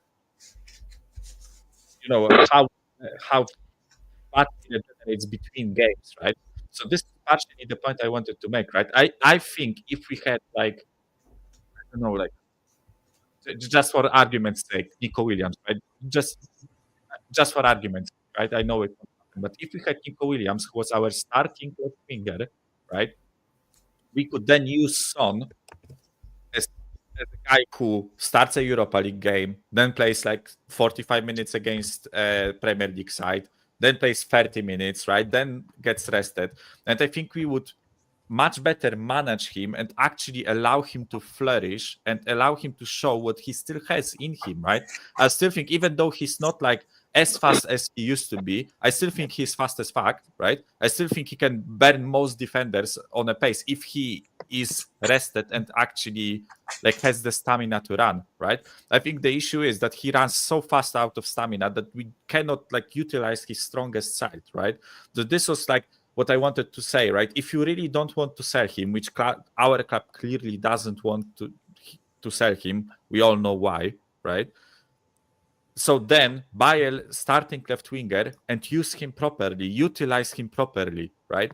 This is something I also say with different players. He's not the only player that we are not utilizing like we should, right? That's how I see it. And if they really don't want to sell him, right? Let's not forget this guy's our captain as well. Yeah, let's not forget that he's our captain. Yeah. Can I ask, in terms of other wingers, in terms of other people in similar positions in the league, if you are going to sit there, let's take our Tottenham hats off. I know a lot of fans find it very difficult to answer a football question without their own club hat on. Someone was going to say, name me scary wingers in the Premier League. Does Son fall into that category? Forget Spurs. Forget we're Spurs. Not anymore. He doesn't, does he? You watch other players in the league. You're going, Yeah, they're involved. They're in the game. They're dangerous. They're getting the ball. You look at Luis Diaz. Look at Luis Diaz at Liverpool. Scares the shit out of defenders. Coming inside, going on the outside, strong, physical, quick, skillful. Even when I watch players like Semenyo at Bournemouth, he does more in a game now. And I'm not saying he's better than Son in terms of their overall ability, but Son has got a little bit older. And unfortunately, he's not the guy that I think a lot of our fans want him to be. But again, we have that juxtaposition in our heads of Sonny's not brilliant, but we've got no one better. And that's where we're at with a juxtaposition, right? Ange in his time at the club, whether it's Ange, whether it's the scouts, whoever, you look at the wide men we have bought since Ange has been at this football club. We have bought in Odegaard and Yang, right? We have bought in Mano Solomon. We have bought in Brennan Johnson. Kulu officially signed under Ange, right? Look at those. Well, he did. He officially Timo signed under Werner Ange. twice. Yeah, he was Perisic fan Guys, too. it doesn't matter if he signed. No, but Ian, that's not what I said. Right? That's not what I said. I know what you said. I know what you said. Right? That's not what I said. I didn't say who found him. But my point is, we've signed all these players and not put anybody in there where we go, do you know what? Yeah, Son, sorry, mate. Look how good this bloke is.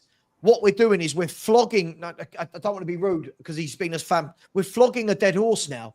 We're trying to drag out of Son what we shouldn't because we are so poorly run as a football club. So what we've gone and done. That was my point, right? We've got Odegaard, Yang, and Mikey Moore. Now, how much did those three cost? Well, Moore's free from the youth team. Yang, I believe, was someone who told me what, 6 million, 4 million, right? Four, And yeah, Odegaard four. was 30. Yeah, 4 or 6. Something like Odegaard that, was what, 30 million, 25 million? 25. Right. 25, So yeah. we've spent less than 30 million. We've got those three young left wingers all behind Son. None of them are apparently ready to come in and take Son's position. And then we're all sitting here going, well, are we going to go and buy a player to replace Son? Of course we're not. Who are we kidding?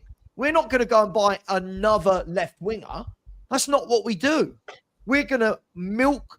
Like for me, Son should not be. For me, tell him, this is your final year at the club. Go out with a bang. Give us everything you've got. But what we're going to do is we'll have him this year. Then we'll have him next year. And we'll be having conversations when he's even older. Yep. And then it will get to the stage where it's like, oh, are we playing him for nostalgic reasons? Are we playing him because he actually fits the system? But do you know what? In all of this, I actually believe if we had a manager that was able to adapt and able to offer different tactics, I do not think Son would be the worst player playing off of somebody like Solanke in a front two. That's that the I thing. can for me. agree with. Where you That I are can agree with. saying, Sonny, you don't have to go and beat your man on the left. You are not the target hold-up man. What we want you to do, float in and around, stay within 5-10 yards of Solanke. When it goes up to him, you make those runs, get him through on goal, scoring goals. Right? But out Basically on the wing, like an Owen and Heskey. right. But on the wing, asking him to cover an inverted fullback that isn't even at fullback himself, it's ludicrous. So that's my 2 pence worth. And that was my point, Sava, is that I blame Ange a lot for what's happening at the moment to him. I agree with James. Yeah, he's doing all those things badly. But Ange has got him doing things that he shouldn't be doing at his age. And he's just overplaying him, mismanaging him so bad where a Conte or a Jose or any of our previous managers, aside from Ange, probably would have managed him better. Although they did manage him better. Yeah. Or Can I ask a question then? if he really has to do that job, then allow him to do that job for 45 minutes, not 90, because he doesn't have the stamina to do it for 90 minutes, right? I think this is like even if you want him to track back, right? Just use him like you like look at the player, like fucking ask him how much stamina, like how much he thinks he can handle playing like that, right? And use him accordingly. But the issue is we don't have a guy, like our options are so shit that a half-dead Son is still better than any other left winger that we can put out there, right? Why the option shit, Michael? We signed a lot. Yeah, it's the club, right? I am not And like Ange. straying away from it, right? And Ange, he Club said, and I've Ange, been yeah, back. yeah. He said, you know, I'm happy with the squad. Yeah, it's like I have even though like Son is shit this season, I have again it's the word that I used at the beginning of the stream, right? I have more faith that Son will do something rather than Werner, right? Because I've seen Werner missing open goals or like one-on-one slapping it, like passing it to the keeper, right? At least I know this is not like the best match to talk about it, right? Because Son missed a one-on-one, but I still have more faith in Son rather than Werner, right? As I said, if we had a proper left winger, if the club prepared and bought a left winger to replace Son, then I would talk different, right? As I said, I used the example of Nico Williams. Put whoever else of decent quality you want to put in there, right? Then I would be saying Son should be dropped. Son should be an impact sub, right? But right now, I would rather have a half-dead Son on the pitch than Werner. The best that's the way I see it, right? The best way to get the best out of Son for me is you play him in the 2. You play your three centre backs. You play Poronu, Dogu, whoever it is, Spence wide as wing backs. You got your 2 midfield boys and Maddison behind Son and Solanke. You will get the most out. You'll get more out of Son. You've got 7 players, 8 players between him and the keeper. He doesn't have to do tracking. Yeah, but we have to buy 2 centre backs. We have to buy 2 centre backs to do that, right? James, that rubber stamps what Maz was saying. For me, okay. So what we're saying then? Son's not the only one that is playing out of position, and all right, yeah. So the whole thing is wrong. So maybe I'm wrong then. So what we're saying is, Son works if we just change the whole team around Son. No, the team works if you change the whole system. Okay, no, I'm just trying to understand because James, I've never seen a team that changes everything to fit one man make that one man work. It doesn't make sense. James, you're more solid at the back. You're not open. You got your wing backs. You got your 2 centre backs. No, but that's nothing to do with Son. No, we're talking about Ange now. About Son. No, but exactly. But if you change Ange ball, then Sonny will be one of several beneficiaries, and the collective will be the beneficiary. Can I just say, if you look at the teams above us, right? Forget league tables right now. Forget the snapshot right now. If we look at the best teams in this country, you would arguably say the biggest 4 in this country, give or take, are what? Arsenal, Liverpool, Man City, Liverpool, and Chelsea. Right? Yeah. Would that be fair? Over the last 5, 6, 7 years, right? If you have a look at those clubs now, right? Yes, Man City are in a shitty moment, but we all know how good their creative players are. They've won 4 league titles in a row, right? Look at Arsenal. Bukayo Saka's got 15 goal contributions, right? In 12 games, whatever he's played this season. 15, right? Look at Chelsea with the likes of Cole Palmer, Neto, Madueke this season. Right, that's without even bringing on Nkunku. Now look at Liverpool, Gakpo, Diaz, Jota, and then the main man Salah. Now we've got Son. Look at the difference now.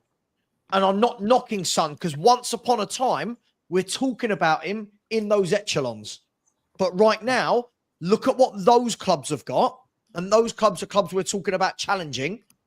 Now look at what we've got. We've got a Sonny that we're all sitting here arguing about, well, he could still do this if we did this. Those clubs have just gone, boom, top player in the position, go. We're talking about how to get the best out of a 32, 33-year-old that clearly can't play 90 minutes anymore. Yeah. That's the difference between big clubs that want to win things and a club that is very nostalgic about what used to be. And this is why I don't care what team we pick, right? What formation we're playing, right? Who's in the midfield, what defender, because Ange has assembled this squad. This is his team, right? And I'm just fed up of talking about, oh, you know, are you happy with the first 11, all that sort of stuff. I couldn't give a toss who the first 11 is, right? I would have given a toss if we actually signed some quality players, right? And we were a bit more consistent. But because Andrew's so stubborn, he's you know, now he's complaining that his front line isn't what he wants. He wasn't complaining when we beat Man City, was he? Yeah. Nope. So this is my issue. This is my issue. The fan base as well. Dan, you said you need to go. I'm going to bro. shoot. Yeah, mate. Yeah. I'm knackered. I need to go. To Take bed. care, mate. See you later on. Take it easy. Take care. Big up, Dan. Make sure you follow the Hotspur Hood. There is a link in the chat. Big up to Dan. Guys, should we move it on? Because we've done the whole God knows how long on Sonny and Slanky. I do want to go on to the next goal in the game, which was it was the equaliser by Fulham. They missed a few chances, but then Robinson, who looked really good, and he's a player that a few fans spoke about before the game. Yeah, I wanted him. He's class. Well, he went down the left flank, fed in Iwobi, who we said turned into Messi, and it was kind of that inverted underlap. He got to the byline, pulled it back, and I've got to say, it was an unbelievably good left-footed strike from Kearney. He curled it outwards into the bottom corner. Forster didn't stand a chance. Cracking out swinging shot. 1-1. It also bounced, right? It also bounced off of one of our defenders, I think. Did it take a deflection? Yeah, the slight deflection, right? But I still think Forster wasn't getting to it. But I think it touched one of our defenders on its way. It was still like a class strike. Yeah, listen, it was a good goal. It didn't touch. I don't think it touched anything. It went in like a rocket. The replay didn't look like it touched anyone. I've seen the replay a few times. But look, whether it did or not, maybe I'm confusing something. Sorry. Go on. Sorry. That's right, Michael. You're getting used to being a Spurs fan now, aren't you? A proper one. But the concerning thing for me wasn't the fact that they equalised. It wasn't the fact that they got down the flanks again. It wasn't the fact we kept giving them space out wide. And it wasn't the fact that Iwobi got in and did what he did, which was doing most of the game. That didn't concern me. What concerned me was when the ball went in the back of the net, online, in all the WhatsApp groups I'm in, the first thing I saw everyone say was, that's been coming. Mm-hmm. That's been coming. Right. How? How are we in a situation where we can all see they're going to score? They're going to score. Guys, why is it our coaching team, our manager, don't respond to the inevitable? And we've seen this. When Brighton got the equaliser, we said, it's coming. It's coming. When Ipswich got the second goal, we said, it's coming. We can see it. We can see it coming. Why do we not just adapt for 10 minutes and hold it together? They told us why. They tell us why. Ange has said it. And again, why I know we're not supposed to believe anything he says. He says he doesn't want to change. He's not going to change. There's ways that teams do things, and you can see out a 1-0 result and get the reward. He doesn't want to do that. And that's why when people say he's just being sarcastic the other day, the results show that he wasn't being sarcastic. Like you said, why don't we change anything today? Against Roma, we just need to see that game out. Why don't we change anything? Because as Ange says in his own words, that's not what he's going to do. They're not going to do things the way that winning clubs do. And he doesn't want to get results that we don't earn.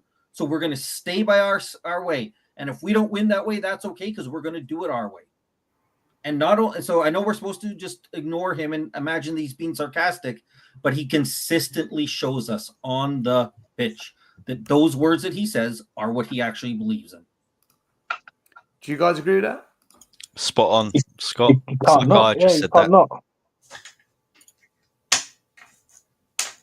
Sam, are you going to say something about tactics? Yeah, I mean, lack of tactics. This is the difference between your top coaches and your fly-by-nights. Now, what I mean by that, and people have probably clipped me up for saying this, when you look down the years at the top managers that have won consistently, you could turn around and go, you know how they play, you know what they... Let's be fair, look at two that we've had. Jose and Conte, can adapt. They can. I mean, not Spurs because it's Spurs, but they can adapt, right? They will change things. Pep, over the years, has changed things. Ferguson will change things. Wenger yada, yada, yada, yada, top managers, right? This manager knows one way of playing. And because this one way of playing has worked in poorer leagues, he thinks we're just going to keep going and we're going to get better. And what that's done is it's allowed fans to say things like, give him the right players, this will work. This style of play won't work at all. This style, I've not seen a team this gung-ho, this defensively poor, this with two inverted fullbacks that works. And when he's sitting there watching us, we're, as you said, still, we're all sitting there going, they've got the monopoly on this game at the moment. Look at this. Hang on. There's another chance. There's another chance. At no point when the ball goes out of play does Ange go, right, come here. You come here. Get here. Right. Ref, sub. Dude, you go in. Sit in front of the back four. You, like I said on my show earlier, get a Basuma and a Sarr. Right? Basuma, go and play right wing. Not for attacking purposes. Go and sit in front of Porro. Go and double up with Porro. Porro, you drop 10. We don't do any of that. We keep going. We keep going. And then when teams score, we go, yeah, but that's who we are. No, that's not how teams win things. That's not how teams win things. Look at Liverpool. Liverpool are scary going forward. Look how rock solid they are at the back. Because this guy attacks when he needs to, defends when he needs to, and has everybody in their right position. We just have this gaping hole in the middle of the park with two gaping holes. Let's have a look. You see this? See how we're on this screen right now, us seven. Let's just assume, right, that Mikal and Ian are the fullbacks. They're Porro and Adogi. Where the videos are of Stel and Maz. Active. I'm a fullback. Right? where the videos are of Stel and Maz, that would be completely blank in the Spurs play. There'd be no one there. It's just a great big bit of grass that teams run into, that they overlap, they underlap, and nearly every goal we concede comes from a ball down the channels or teams overlapping on us. So that's why he doesn't change it still. He doesn't know how to.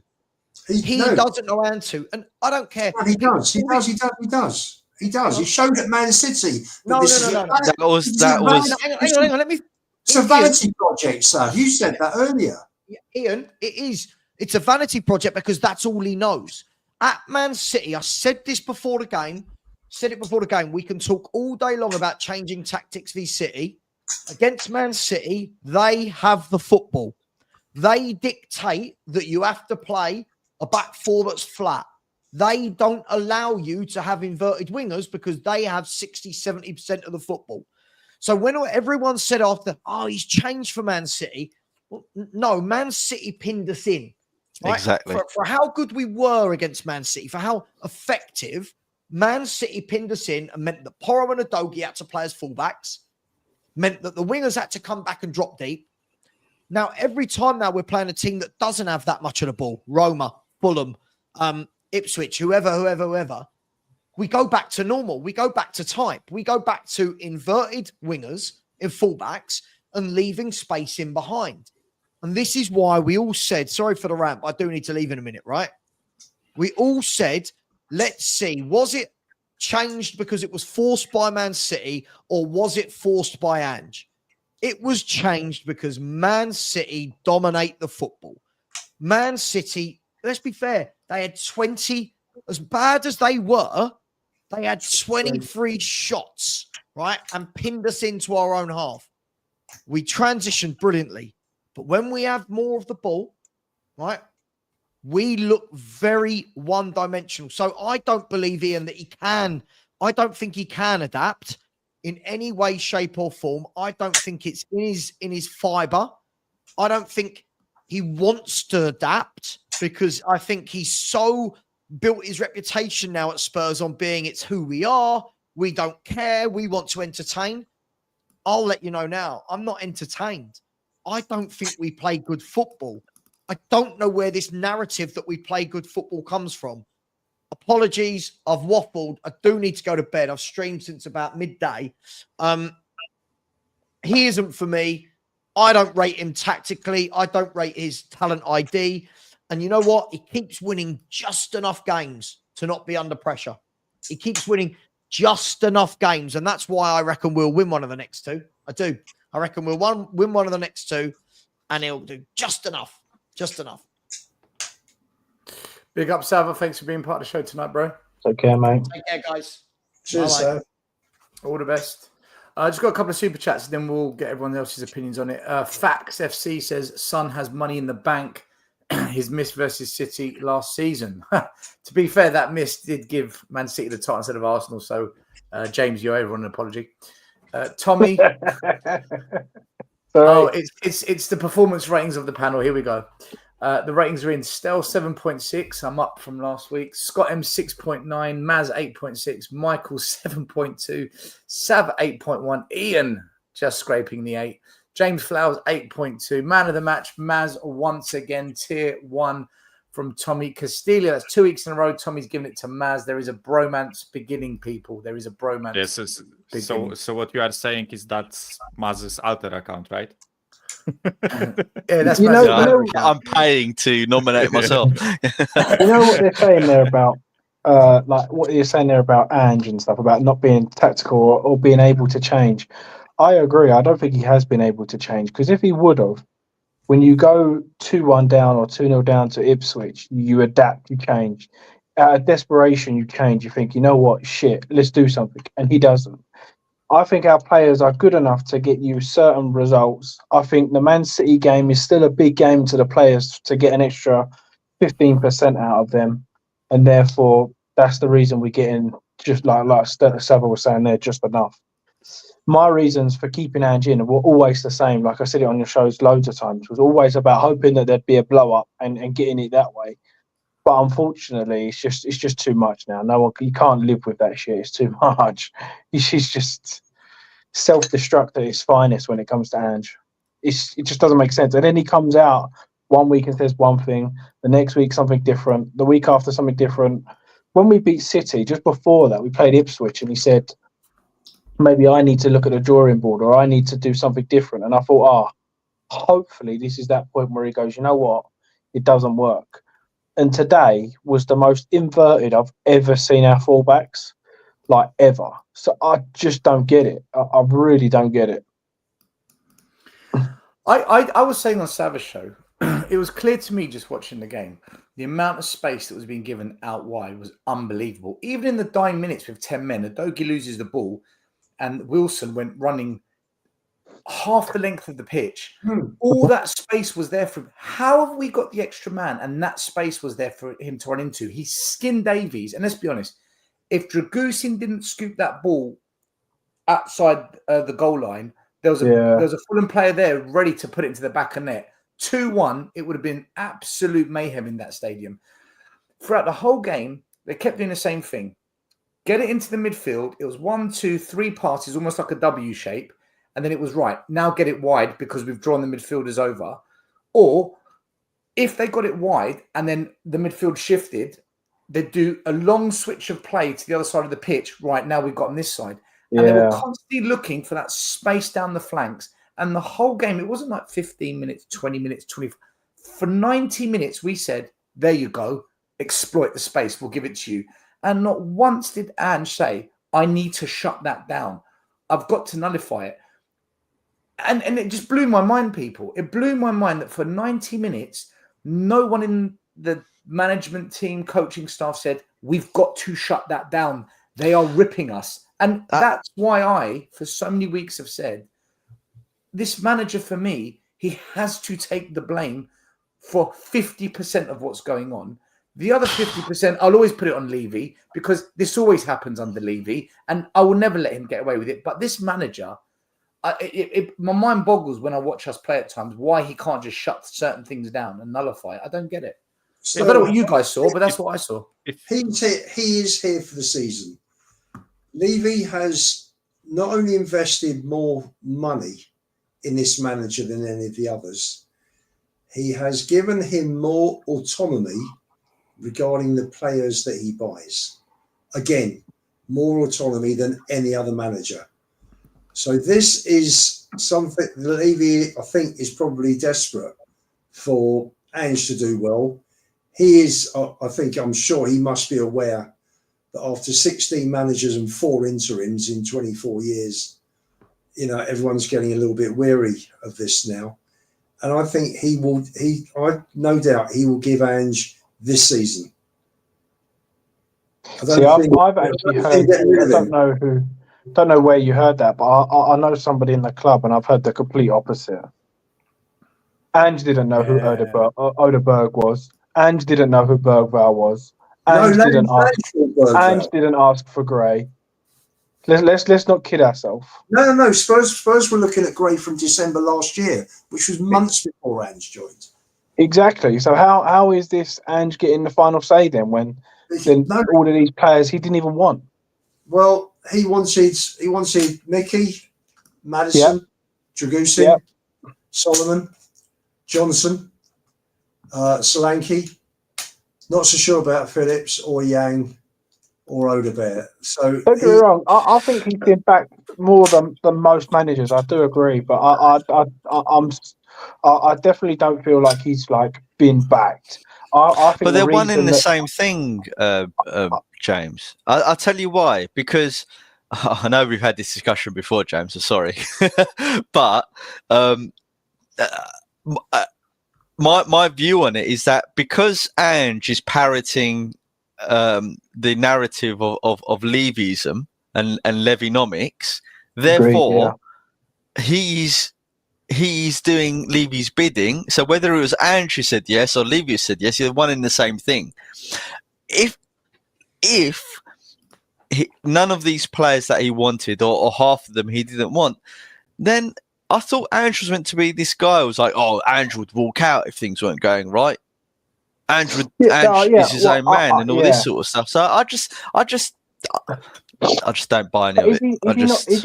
Is he not showing us that these weren't like we were saying there? Isn't he not showing us without saying it that they're not his players? Timo Werner very rarely starts. Gray hasn't started a game. Bergvall doesn't start. Okay, James. All right.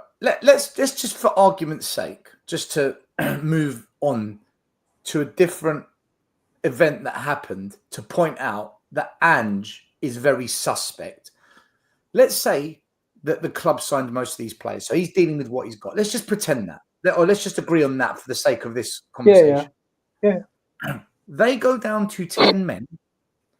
Their manager brings everyone in, G's them up, says, we're not leaving this ground with nothing. We've outplayed this lot. We are agree, from this game.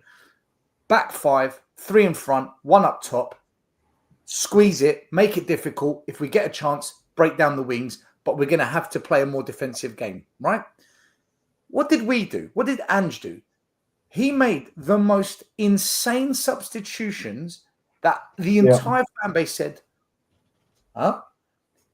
That has got nothing to do with recruitment now. This has got nothing to do with signings. So this is where now we say, but hold on, even in this situation where it's got nothing to do with signings, your substitutions were bonkers.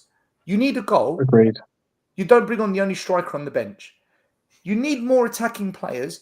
So you take off arguably the best attacking mid and you bring on Bergvall. You take off a holding mid and you bring on Archie Gray. That's not going to change the result. The changes were baffling. Like, I don't know what you guys. Listen, I think you guys are going to agree on this.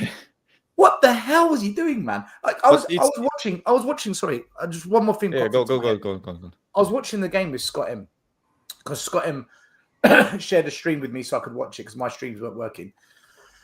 And me and Scott M said, "Oh my god, do you think it's a red card? I'm not sure. It seems a bit harsh." But when he went to the monitor, I said, "He's going to give it. He's scraped down the back of his calf. He's going to give it. It's clumsy, but he's going to give it." I said, "Wow, they're down to 10 men. I think Fulham are in trouble now. We should go on and win it."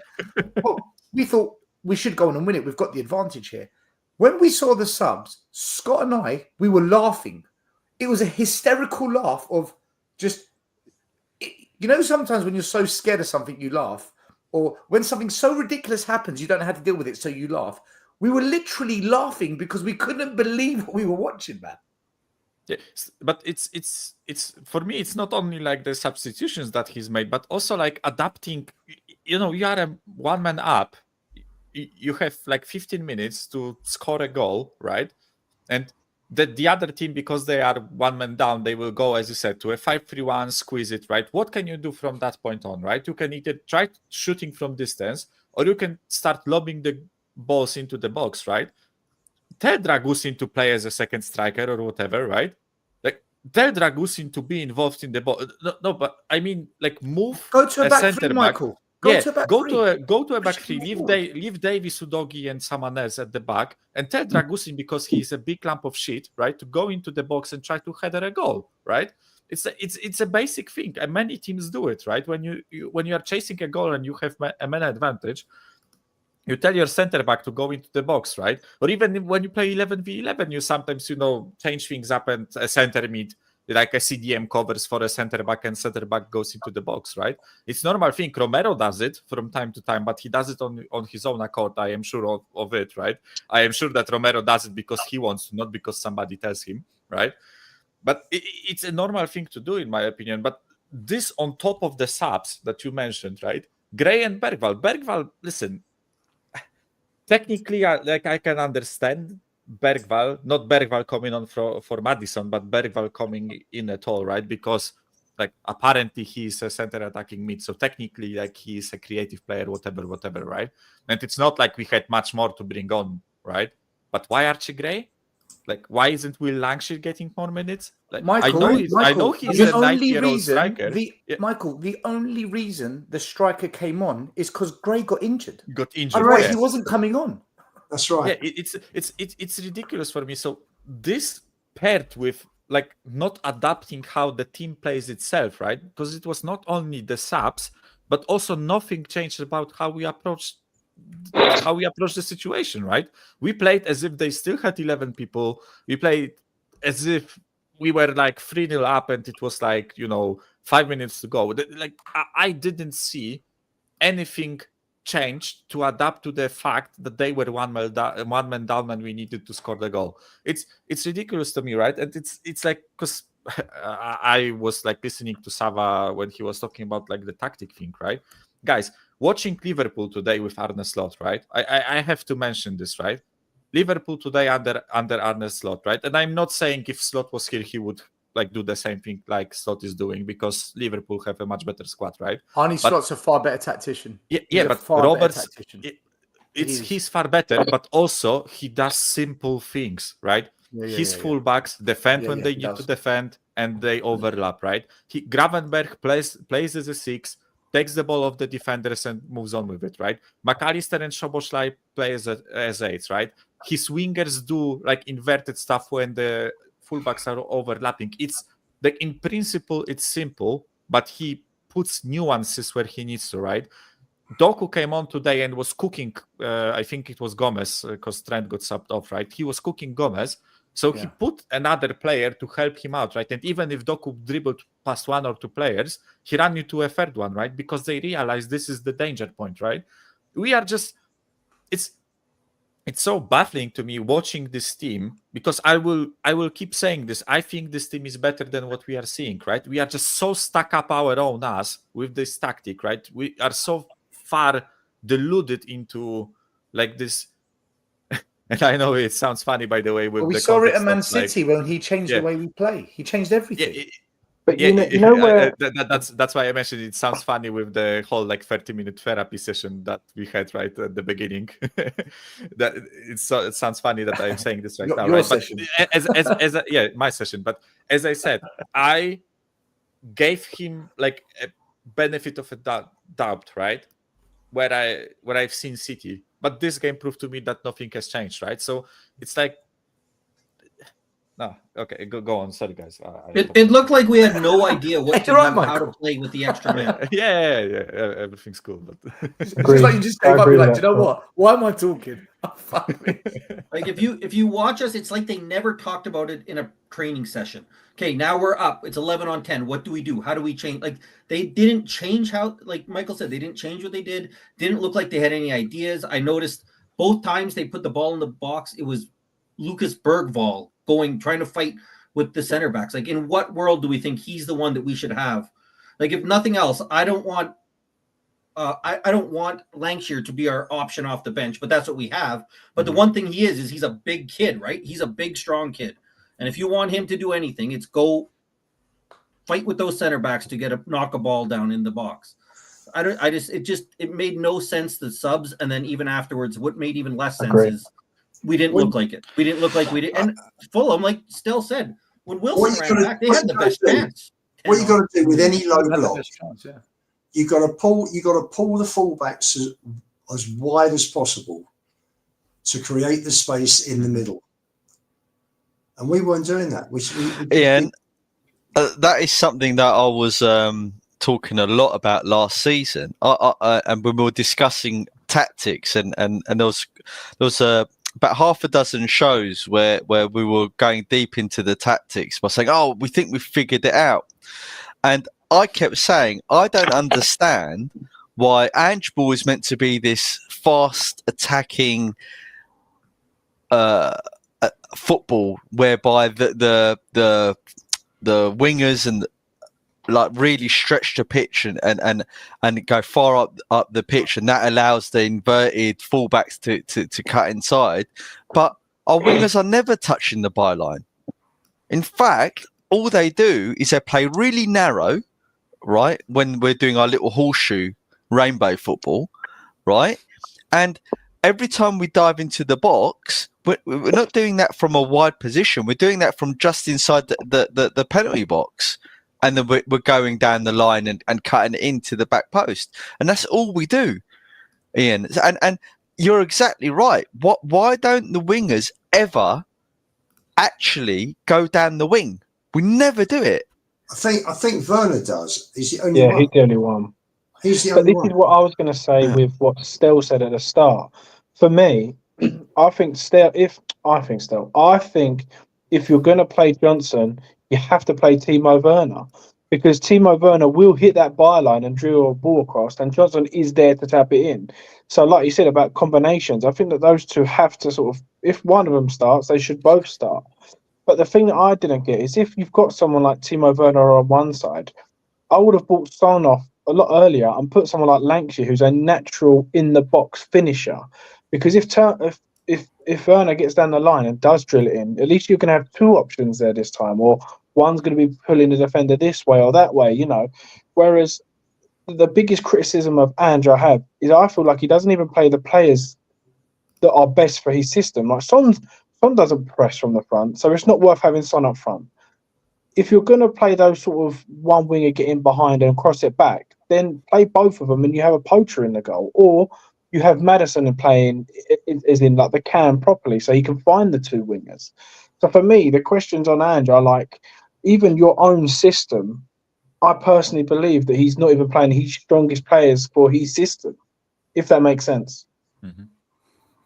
Well, to me, the system's naive. It's Alice in Wonderland football. You just don't play two at the back and five in midfield. They're getting each other's way. I did notice today though a lot more. Basuma was a lot deeper and almost splitting into make it into three at the back.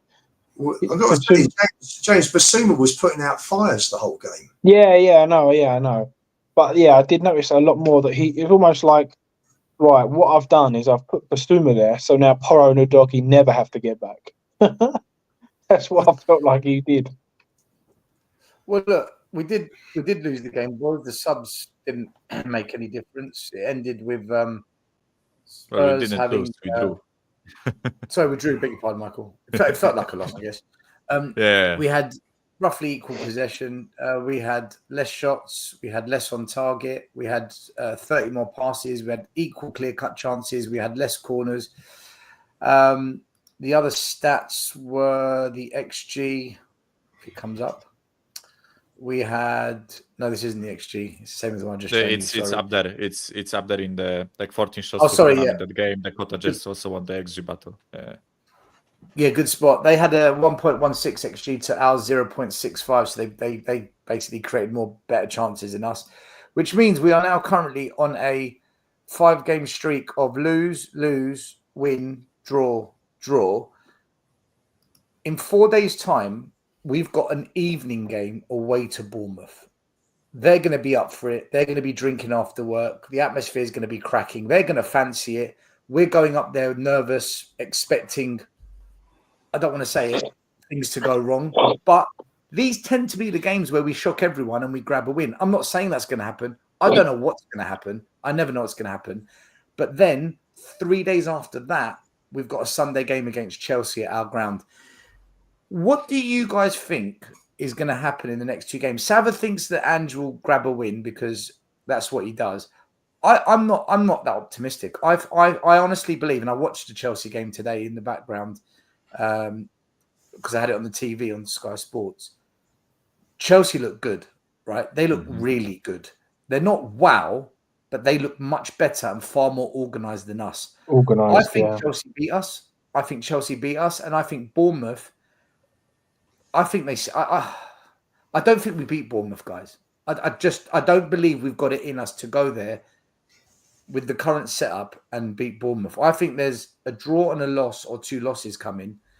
I've been wrong on this many a time before, but where are you guys at with the next 2 games? I'll go first because I'm gonna shoot off now. I haven't got a clue what we're gonna do. Got no idea, absolutely no idea. So I'll see what happens when we actually play them. Cool. Anyway, later, guys. Take care, mate. Later. For that, man. Guys, what about you guys? The next 2 games. These are 2 very important games because if we drop more points suddenly from 3 points off of 4th, it becomes 9 or 7, and we will fall into that 13th, 14th place because Man United have found a bit of form.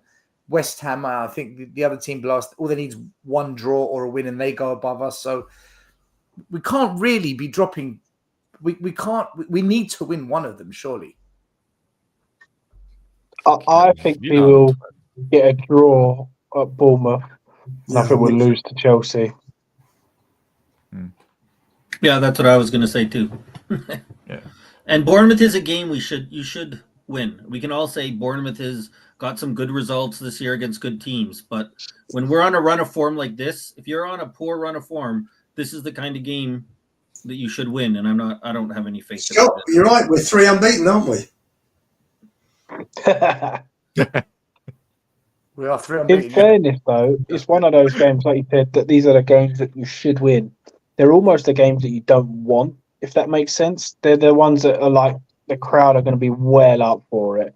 Going to be a bit hostile. So when you're having a bit of a bad spell, you're going to be like, don't really want to be here.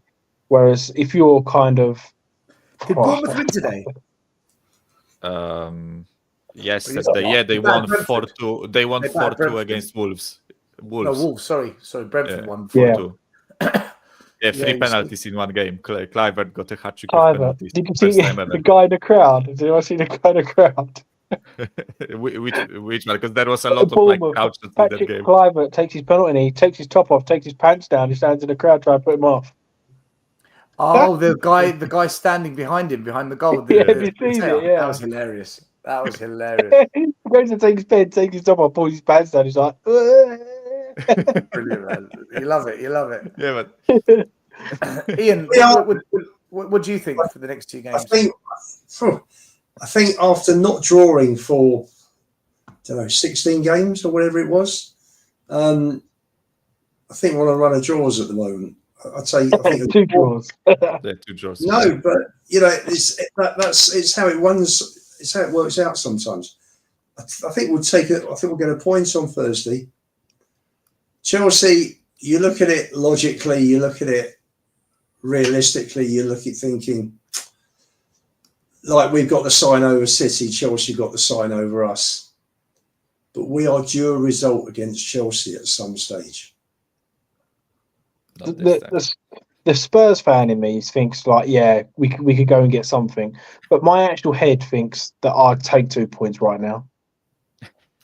Guys, Chelsea are in good form and they're on an upward trajectory. James, we put Man City in bad form on a downward trajectory. I'm not so sure we get a result against Chelsea. That would shock me more than anything else, actually, if we got a result against Chelsea. James, you said the Spurs fan in me, right? The Spurs fan in me says that we are Chelsea's bitch, basically, right? And unfortunately, this is the truth. Like, no matter how you look at it, right? Over like past decade or something, we've been like battered by Chelsea Like they are the ones that probably came up with 3-point line, and if not, they should have been, right? Because I don't know, there is some sort of juju over us when it comes to Chelsea games, right? Because coming back a bit to a therapy session, right? I've been a fan of this club for 5 to 6 years, right? And my brother used to support Chelsea, right? I haven't seen us win against them for 4 years, right? 4 years I've been coming back to my family home to watch games like Spurs versus Chelsea games with him, right? And I haven't seen us win against them, right? We've been battered 3-0, 2-0, like at home, just kept getting bent over, right? So I keep saying Spurs is the only team in the league who starts with like 2 games already played, and it's 2 L's to Chelsea.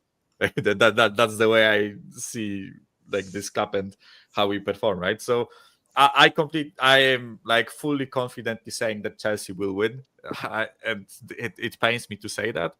And with Bournemouth, it's really tough with Bournemouth because they are like 13th, right?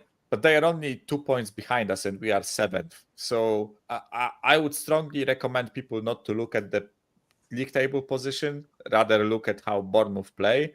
And I just feel like the way Bournemouth plays suits playing against us. They have fast wingers. They are really physical in the midfield. They aren't afraid to, defend when they need to. So I wouldn't be surprised if this game was tougher than it should be. And yeah, probably like a draw and a loss from those next 2 games. That's how I would see it. But honestly, I wouldn't be too surprised if we somehow won against Bournemouth. But Chelsea, nah, just forget it. Guys, if we were to lose both, where does that leave us as a club? Still on 20 points. 7 wins. It's 7 still losses. on 20 points. Yeah. Still, But I mean, psychologically, mentally, because after that, correct me if I'm wrong, do we not have Rangers away in a quite big European game now? Yeah, we do. It's the Rangers away, Southampton away, United at home, Carabao Cup, Liverpool. Is Liverpool away or at home? I think it's at home, right? Yeah, Liverpool home and Forest away and Wolves at home. Yeah. So there's no real game there where you feel confident. Yeah, we'll win that. But it's every 3 days. By the way, we play every 3 days, right? So just keep that in mind. That today we had a makeshift backline consisting of Forster, Davies, and Dragusin, and we had 1 senior player on the bench, right? I just hope some of them come back, right? I hope some of the senior players come back and we don't get more injuries, right? Because if we get more injuries, then I don't think it matters because the people that are coming back are going to actually replace the people that are actually playing good. By good, I mean Ben Davies and Dragusin. So they're going to come back and take the players that are actually doing okay. I've said it so many times. For me, the front 3 is a championship front 3. You can't expect to be any higher than where you are if you've got a championship mid 3. It doesn't work. Man City won the league because they had the best players. Liverpool, when they won the league, they may not have had the best players, but they're the best manager with very, very, very good players. We've got a championship front 3, a mid-table midfield, and a good defence, in my opinion. So it counterbalances everything. We are where we should be with the squad we've got. I think we're actually, if you look at black and white with the squad we've got, I think we're doing good. It's about right, James, because what we got, the 3rd best defence in the league, we've got the best attack in the league. Yet we've lost 5 games. I wouldn't say we've got the best attack in the league, but I know what you're saying. I know what you're saying. Goals scored. I'm just talking about stats scored this season. In the Premier League, we've scored more than anybody else. So there are some deep-rooted problems there. You look at that stat and the fact that those goals are skewed. Sorry, Stel? I was going to say those goals are skewed though because when we win, we score 4 or 5 goals when we win. Yeah, they're all and this is the argument I would use for Son, and then not to bring him back up, but when he scores, normally he scores 2 or 3 in a game. And then he'll go missing for 4 games. And then he'll score 2 or 3, and then he'll go missing for 4 games. So he was very similar, and that was what I was trying to sort of say earlier. But for me, You know what? I would have so much more respect for Ange if he come out and said, you know what, we did want these kids. Archie Gray, you're our number 6 now. Whether you're good, you're not good, I don't care. You're our number 6. Let's go for it. See what you can do. Bergvall, left wing, all right, he's injured now, I understand, but vice versa. Just sort of say, right, this is the team. I wanted you young kids. Show me what you can do. And at the end of the season, at least all us fans can go, you know what? You wanted those players, or vice versa. They weren't good enough. They're still young. We need to go again. Whereas they've all come in. He's played none of them. So it just looks like he's the bad guy. I mean, he is the bad guy. He's in charge. But if that makes sense. But he's not helping himself. Well, look, guys, we're going to find out. We're going to see where it all takes us. I'm going to wrap it up. They've been going on for 2.5 hours. Just want to remind everyone that we've got a show tomorrow night, as always, our Monday show. It's called 1 Win in 5 Games. This is progress. We'll be discussing it with Iggy, Maz, Lee, whoever else comes on the show. Thank you to everyone who put in super chats tonight. Marlon, Philip, Fax FC, and Tommy Castillo. Thank you very much, guys. Scott, any final words?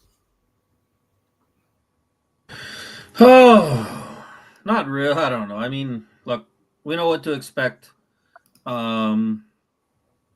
I think the only thing that I'll keep saying is like, what's the expression say? If an idiot tells you he's an idiot, believe him. And if Ange tells us he cares more about entertaining football and shows us by his action that he cares more about entertaining than doing what we need to win, then believe him. We could have got a 1-0 win. We could have, tried to squeak out a 1-0 win, got 3 points, but that's not what we do, mate.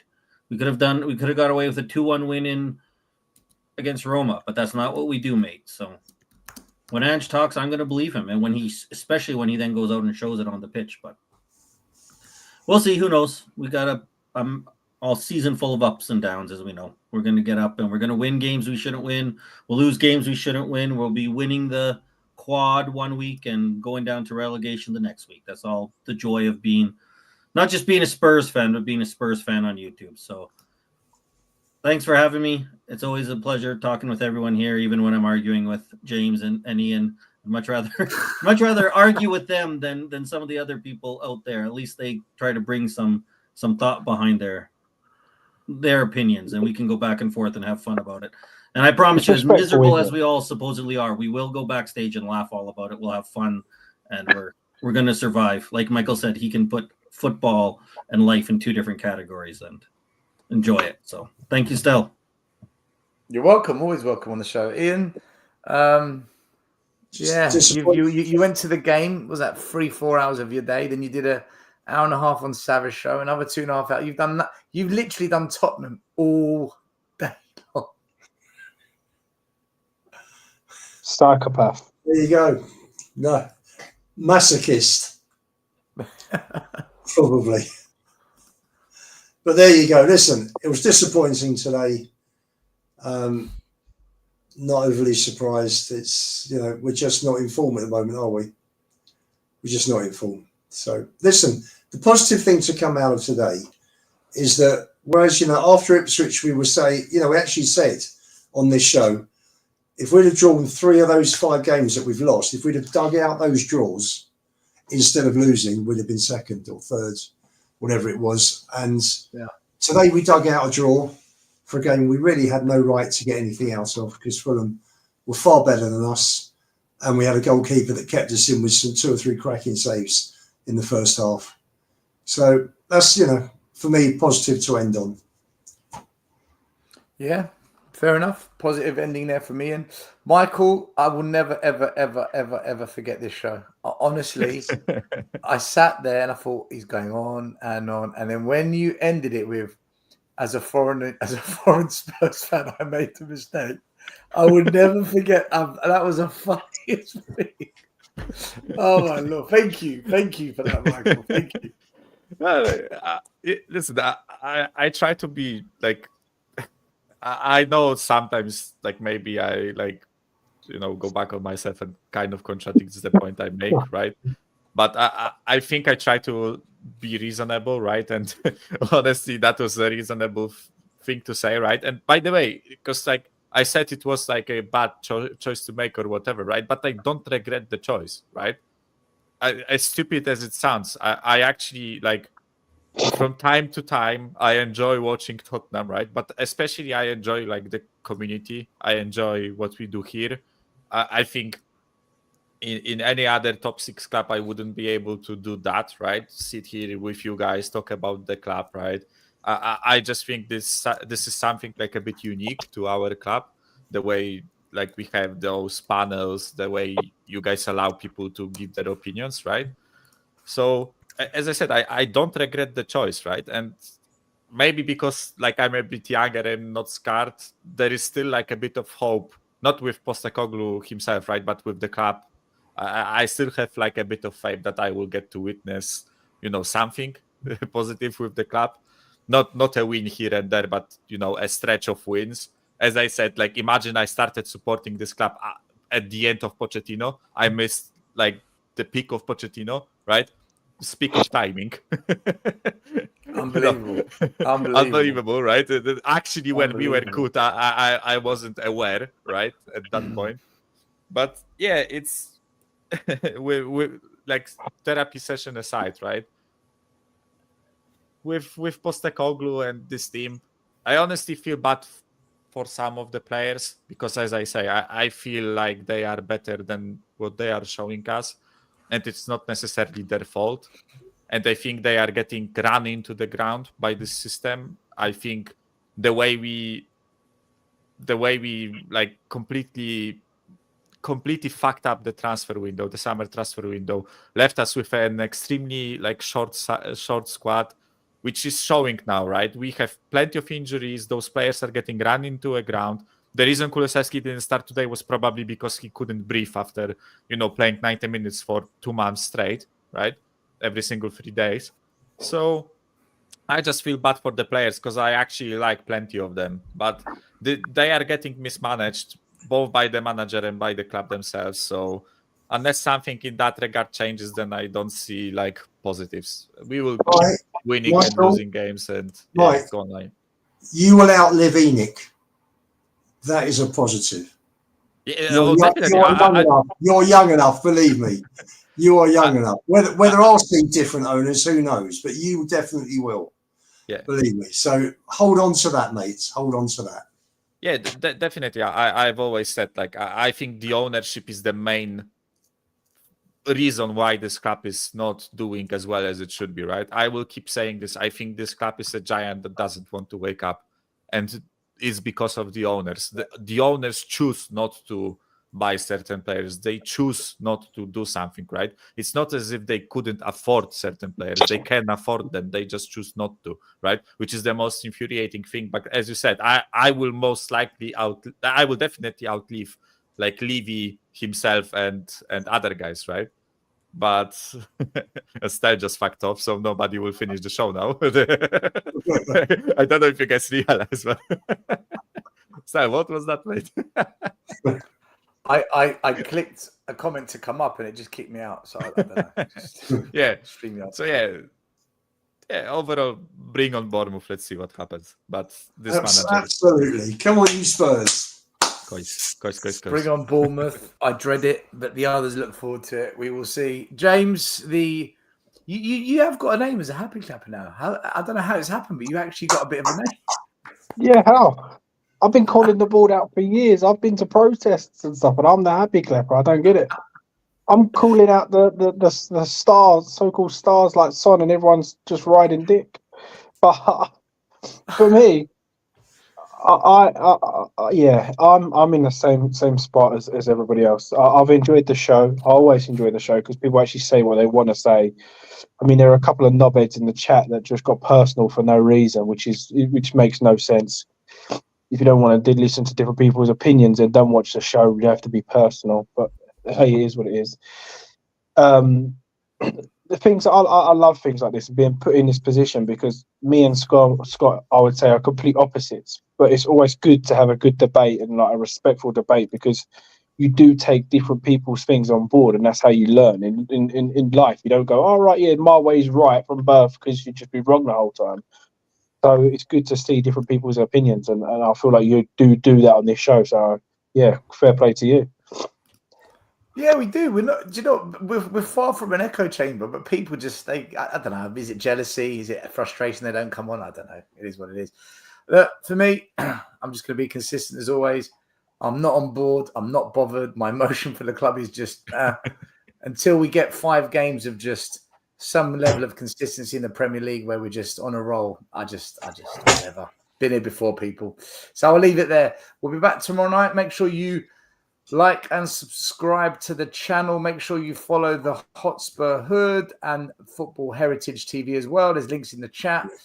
Otherwise, we're out of here. Thanks for watching as always. You've been great in the chat, except for the dickheads that James called out. Yeah, we're out of here. Go on, you Spurs. Peace. The first game we look for, Robbie. Tottenham away. When we got Tottenham away. Tottenham away. When we got Tottenham away.